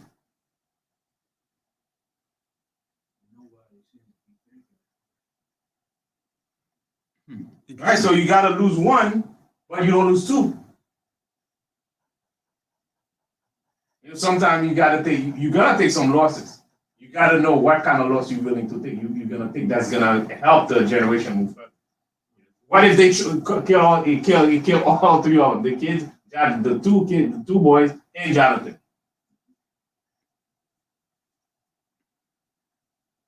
Okay. So reading on to verse 20, it says, "And after this came Tryphon to invade the land and destroy it, going right about by the way that leadeth unto Adora. But Simon and his hosts marched against him every place, wheresoever he went. Now they that were in the tower sent messengers unto Tryphon to the end that he should hasten his coming unto them by the wilderness, and sent them victuals or food. Wherefore Tryphon made ready all his horsemen to come that night. But there fell a very great snow, by reason thereof he came not. So he departed and came into the country of Gilead, which is just another spelling for Gilead. So we see the Right. You get the point, right? We get the point, right? We get the point based on that, right? Because that's why the people say, okay, we want you to be our leaders. That's why you are the leader, right? The people want you to govern them. That's why you are the one that they put in place. So you're gonna have to take some tough decisions for them, even if they don't understand the decision you take. But you are in position to take that tough decision. They may not see it today, because when we take a decision based on truth, and there's gonna be two consequences. There's gonna be the immediate consequences and the long-term consequences. The immediate consequences, people are gonna criticize you right out in it, and it's gonna be tough as a leader to take in the moment. But later on is when you materialize, then you're gonna see the profit or the result of that decision, the tough decision. But if he's scared in the moment to get criticized, that's it. is this for this or for what we were talking And about that was before? for the same thing. Oh, okay, gotcha. So we see in verse 22, the elements working in our favor, right? And against Tryphon, right? To where he's getting slowed down by the snowfall is coming, right? So praise the Most High for the bad weather, right? It says in verse 23, and when he came near to Bascama, he slew Jonathan, who was buried there. So, taking out Jonathan anyway. So, yeah, it does make one wonder if we could have gotten Jonathan back, if, of course, we're saying if, we know what happened anyway. But had Simon made a different decision, how things might have turned out. And again, we playing the same game today. That's why things were in the foretime was written far in. Now we are the one in the position to make those decisions now. And we see this is one of those things that the Most High, I guess you could say it's like the beginnings of grace, if you will, or mercy, so to speak. But we see him doing this with the Maccabees. This is something that you kind of see happen where the Most High has put his trust in the council of men, right? Righteous men to make certain decisions, right? Like earlier on in First Maccabees, when the heathen were killing the people on the Sabbath, and they didn't get like a sign or a vision from God. They just sat down with each other and reasoned amongst themselves and said, "Look, we got to apply the grace of the Most High, because if we all just lay down, they keep tagging us on the Sabbath day. They study us, they know our custom. There won't be anybody left." They took counsel to say, "Look, let's fight on the Sabbath." After they took that counsel, it wasn't like some prophet or whatever said, "Yes, go and do it." No, they just decided and went for it. And we see when they made that choice, the Most High fought for them in that choice. So those that died on the Sabbath, they did well. But those that fought on the Sabbath did even better. So it's not to say we stained the memory of those that died in their innocency, didn't resist. But we see at their council, they found a better way to go, a better choice to make after that. Because we see the angels coming in and fighting with them on the Sabbath day when the Greeks, tried that tactic, which we can only imagine threw them off. It's, oh, damn, we can't use this anymore, right? Because they're fighting with us on the Sabbath and their God's with them. They're kicking our butt. We got to figure out another way to get the upper hand on them. So, yeah. Discernment, that's something. Like we talked about before in the Sabbath, it's like words and to be mighty in words and deeds, right? You say it quickly, but those two things are key to having and growing your power. You have to become wise when it comes to what you say and what you do, when it comes to your speech, your decision making, right? The sixth and seventh senses, right beyond the five senses that Ecclesiastes talks about. We master all our senses, right? We truly go above and beyond, right? We come on the level. And that's the high mark that we look to increase in and that we look to move up in as we become more Christ-like, as we see Christ our head. He was key, he was eloquent, and he was a master when it came to decision making.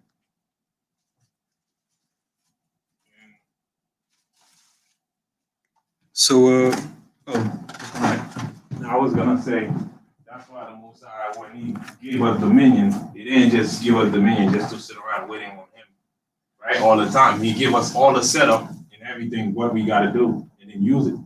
Use our right brain. He gave it to us, and it's perfect if we use it according to Scripture, right? So He gave us everything perfectly, and He said, subdue and dominate. That's why sometimes He's gonna sit back and say, "Let me see what He's gonna do in this one. Let me see how He's gonna play this one out." Mm-hmm. So it says in verse 24, afterward Tryphon returned and went into his own land.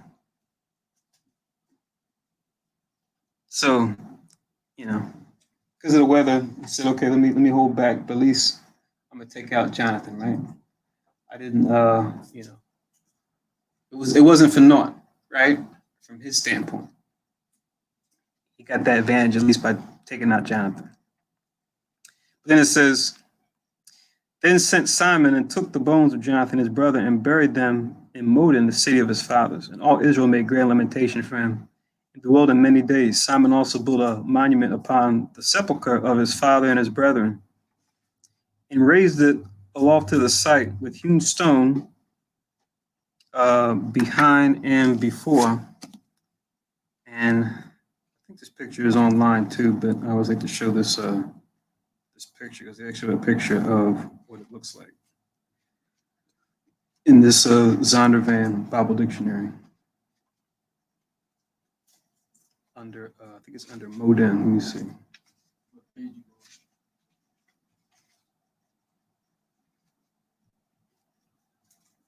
More.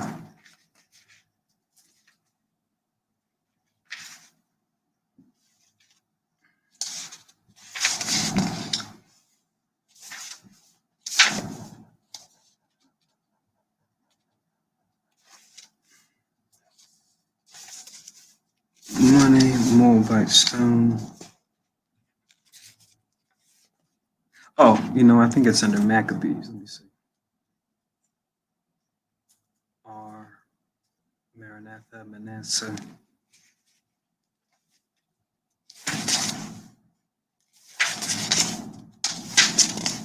Yeah, here it is. So we got here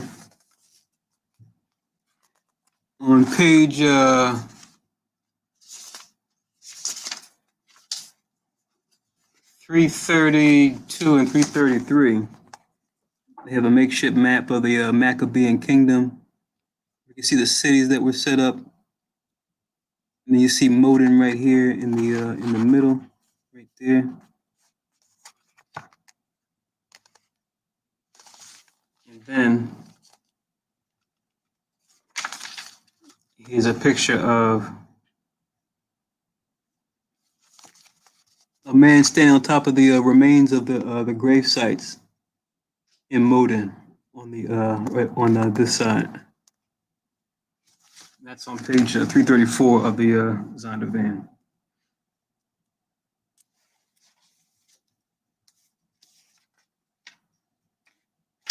It even gives you years too. You look up Maccabees in this history as well.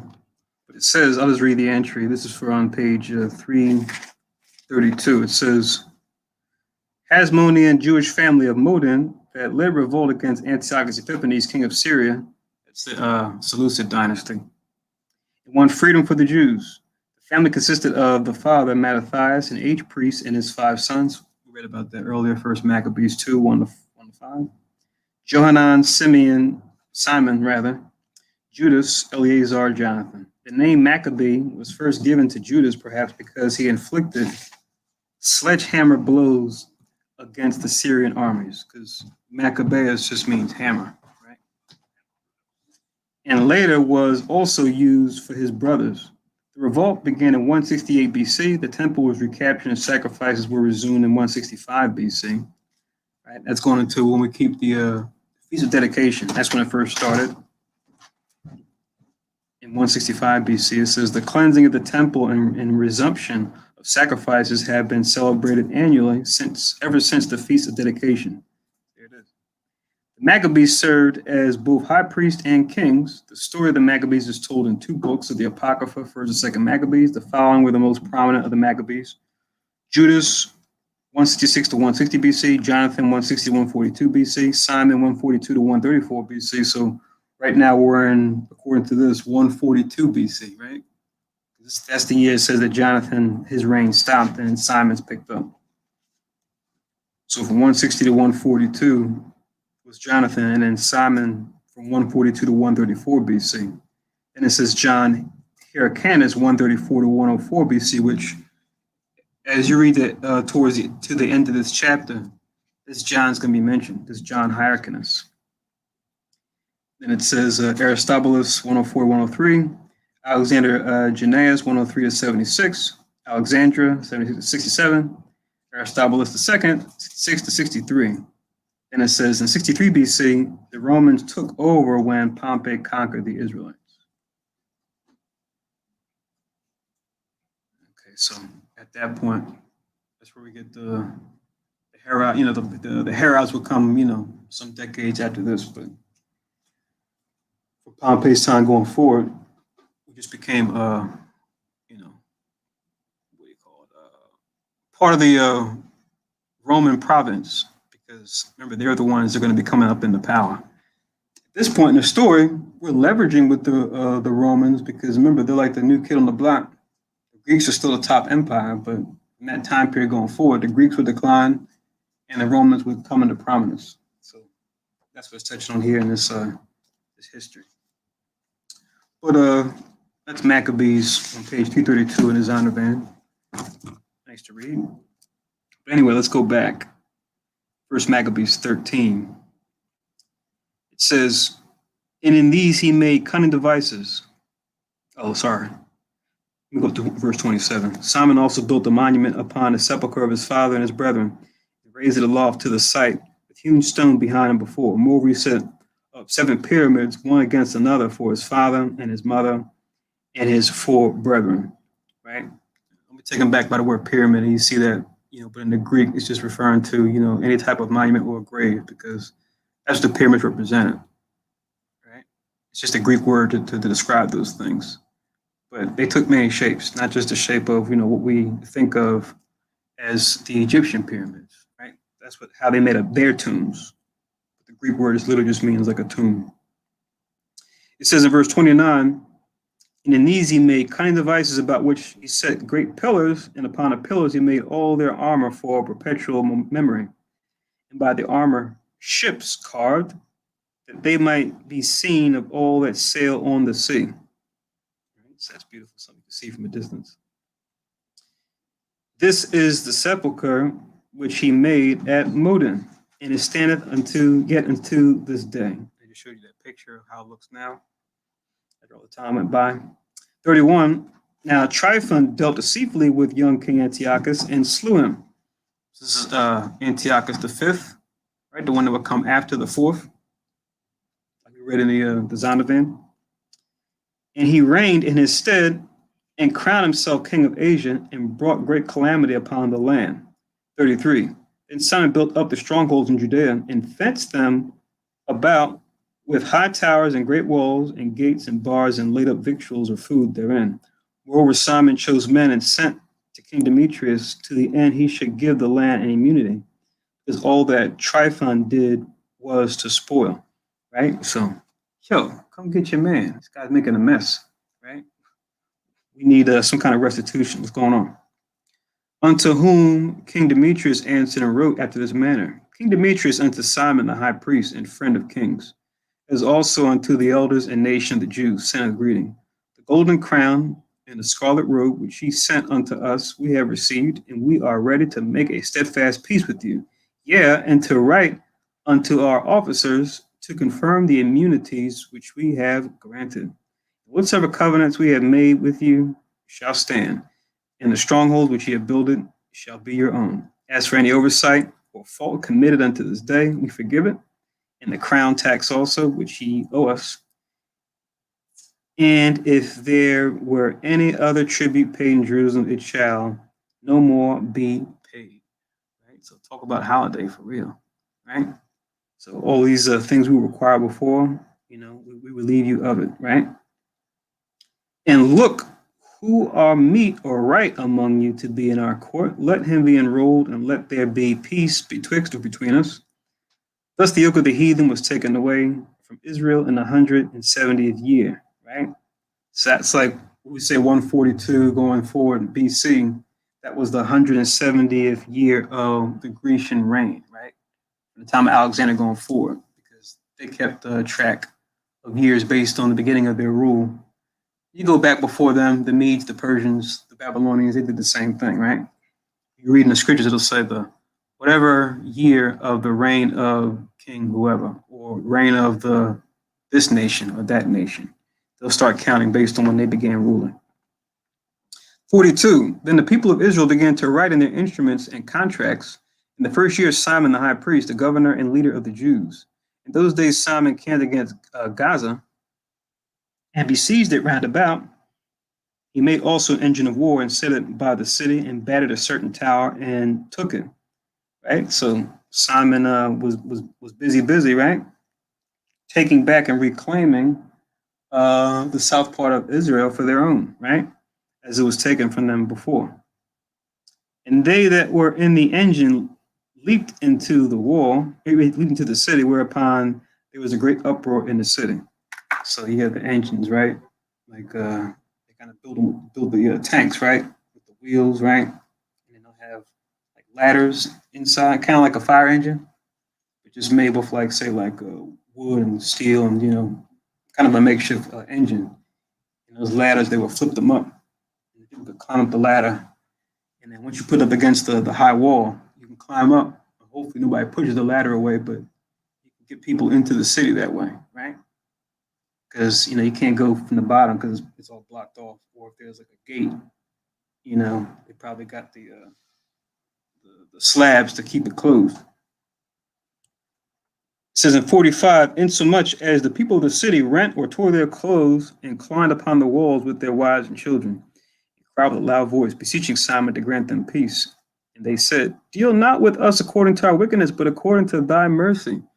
Say they knew Israel, right? They said, "Oh, you guys are merciful people, right? Don't give us what we deserve, but be merciful unto us, right? Because we know you guys are merciful people." But what do they deserve, though, right? 47. So Simon was appeased toward them and fought no more against them, but put them out of the city and cleansed the house wherewith the idols were, and so entered into it with songs and thanksgiving. So he wasn't bloodthirsty. He just said, all right, whatever, but you got to get up out of here, right? So you're here no more. Now we can clean this place up because you guys got, you guys are horrible. All your idols and uncleanness get lost. And then it says that they cleansed the houses. And then it says they entered into it now with songs and thanksgiving. Well, verse 4 is pretty much going to see what I just said. It says, yeah, he put all uncleanness out of it and placed such men there as would keep the law and made it stronger than it was before and built therein a dwelling place for himself. They also, the tower in Jerusalem, were kept so straight or narrow that they could neither come forth nor go into the city, nor buy nor sell. Wherefore they were in great distress for want or lack of victuals or food. A great number of them perished through famine. Right? So they did like a reverse siege where instead of you trying to get into a city, it's like you're blocked in where you can't come out. Right? So you might have chosen for him to deal with you according to your wickedness, because at least that will put you out of your misery. At least for the folks here that got starved out. Yeah, so when we see right here, we said killing is not about killing people. Because I mean, when you think about it, everybody's the most High's creation. We all have the same need, as far as like basic needs. But the key is everybody got to be in their position. So when he went there, it was about restitution, get back what is ours. In the midst, if some come in, the justice is you got to be killed, right? If killing you is what is going to amount to what the wickedness that you've done, you get killed. But it's not about killing people for killing people. Because I see people say, man, and in the kingdom, I'm going to raise him up, I'm going to kill him, I'm going to raise him up again, I'm going to kill him. Nah. I remember those combos. Right. It's not about that. It's about render justice, render justice. And if justice in the midst, you got to get killed, you're going to get killed. And you will go into captivity because that's justice. But you don't just do it just for fun. Mm-hmm. Yeah, come. Yeah, I can see somebody reading this and being like, I want to let them get away. They all would have died. That was me. Yeah. That was me. I would have killed all them kids. Yeah. Better believe. So that's not it. Are you taking matters into your own hand? Because that's not the Most High. The Most High do righteous things. You don't just kill people just to kill people. You wicked, the Most High kill you. Mm-hmm. Because what good is it us becoming the other nations? The law even speaks against that, right? So you should not oppress a stranger. If you were strangers in Egypt, I am the Lord. So, like you said, receive the judgment for your just due. You receive for what you've done. When you want the same for you. So it says, verse 50, then cried they to Simon, beseeching him to be at one with them. Which thing he granted them, and when he had put them out from thence, he cleansed the tower from pollutions. Right? So, they had had it with starving themselves. They said, just please let us go, right? Just don't cause any problems. 51, and entered into it the 23rd day of the second month. That's what we're in right now, right? That's why we're even reading this. In the 171st year of the Greek Empire, how? With thanksgiving and branches of palm trees, and with harps and cymbals, and with viols, string instrument, and hymns and songs, because there was destroyed a great enemy out of Israel. Right? So this is a time to remember, to rejoice, to give thanks to the Most High, right? For appointing men like Simon and his brothers to deliver us time and time after time against these Greeks that were a thorn in our side during these years. Verse 52, he ordained also that day should be kept every year with gladness. Hence we're keeping it now, remembering it now. Moreover, the hill of the temple that was by the tower he made stronger than it was. And there he dwelt himself with his company. So yes, the Most High is our strength, but then what? As we are in a time of peace, in case there may be a threat in the future, we still fortify ourselves, right? We rely on the Most High first and foremost, right? But we still make preparation. We still make provision physically, right? As the Most High allows. But now, like I was saying earlier, we read that list of leaders of Israel from the time of Jonathan, from Judas to Jonathan to Simon. But then it said John Hyrcanus. That's who this is in verse 53.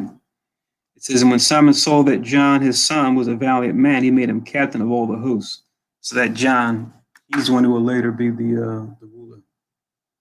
This particular John here. That was the same one that would pick up the reign after Simon Thasai. Because I think it said Thasai, he ruled from 147 to 134? Let me see.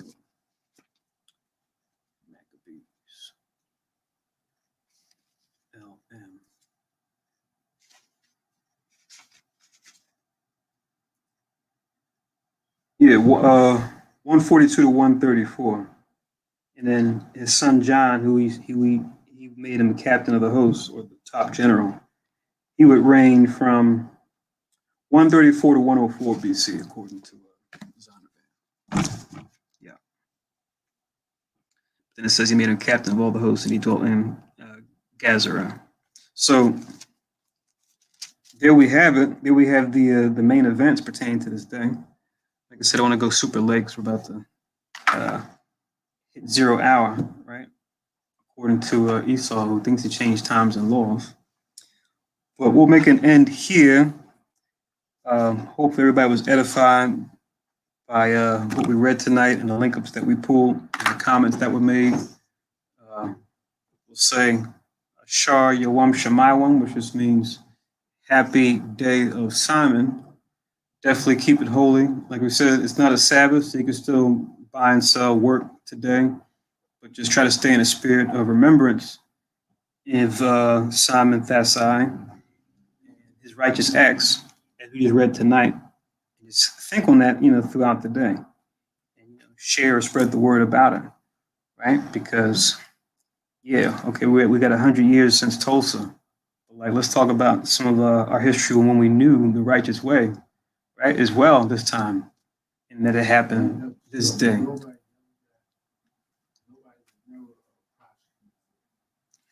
Right. So while we remember that history, we need to also, and more importantly, remember the history at least of what we did, knowing who we are as a people.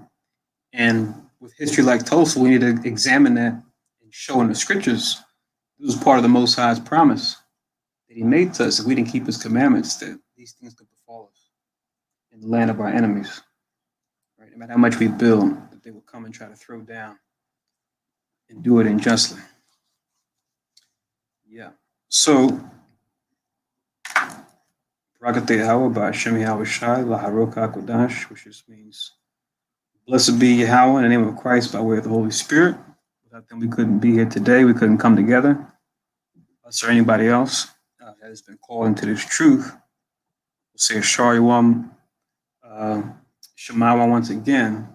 And Most High's will talk to everybody in a Friday class. And remember, next week, the 9th at sundown, which is a Wednesday, is going to be the third new moon to come in. So that's the next holy day to keep an eye out for, which is going to be next Wednesday sundown, third new moon. All right. So with that, we'll do the closing prayers. Thawada for joining us. Stay in the spirit. Enjoy your day.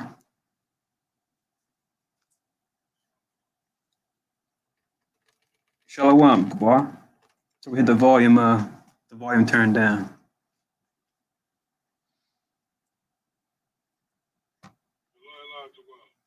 Khan, Laila Tawa.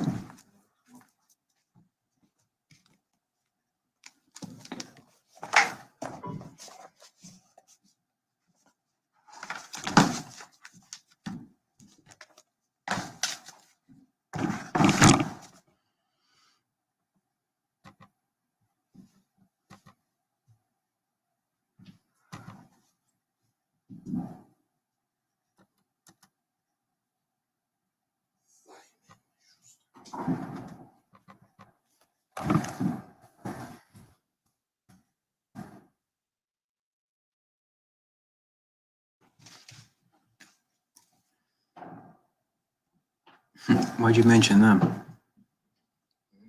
Why'd you mention them? Simon Schuster, book publisher.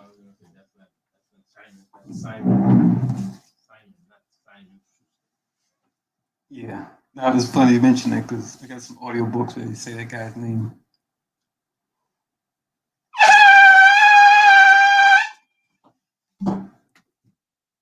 They're like Random House. They have one of those big time publishers. Like one of the 6 major ones, I think. Ones that control all the history books. And the pictures in them.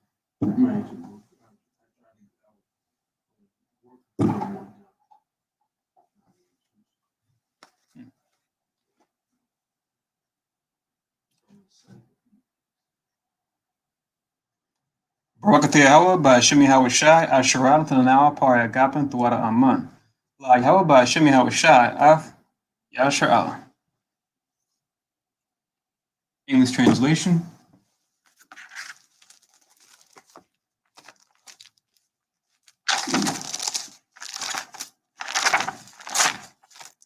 Blessed are you, Yahweh, in the name of Yahweh Shai, that gives to us the fruit of the vine. Thank you, so be it. To Yahweh, in the name of Yahweh Shai, with Israel.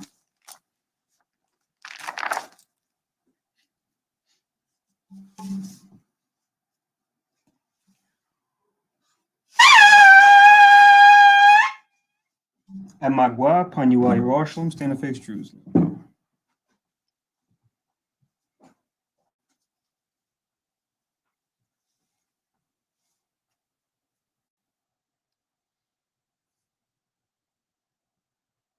Yahweh, Ba'asham, Yahweh Shai, Babakushai, Shemad, Lanawa, Aithad, Yemyen, Aithad, Shalak, Micah Allah, Alahayim, Tazwadakim, La, Shemar Ayel, Barak, Rapah, Magan, Wakhazayak, Banya, Yasher Allah, Washalak, Lanawa, Rabiim, Kakama, Rabiim, Da'if, Rabiim, Bayanad, Rabiim, Sabalanwa, Rabiim, Amawan, Rabiim, Aqua, Rabiim, Ahabiim, Rabiim, Haganah, Rochanaya, Wasalak, Kal, Chatayannawa, La'akim, Wa'akiwa, Wiyasha'ala, Tamyad, Waiwalam, Ba'asham, Yahweh Thawada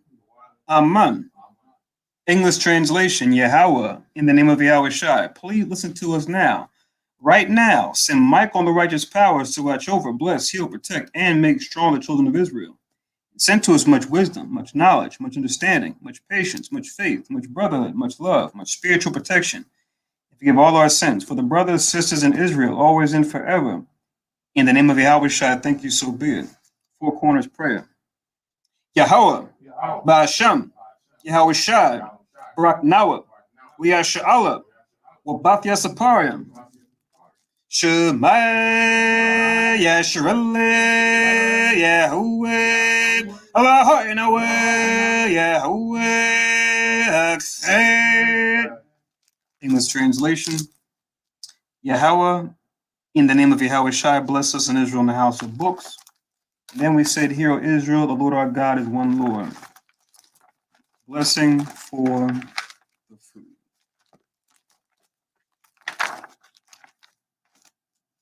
Yahweh, Gadawo, Basham, Madawanya, Yahweh Shai, Babakushai, Barak, Makal, Yanawa, Shatayawath, Yanawa, Yayan, Yanawa, Lacham, Yanawa, Shakara, Yanawa, Zakhar, Hayawam, Shemaywan, Basham, Yahushai, Thawada, Aman.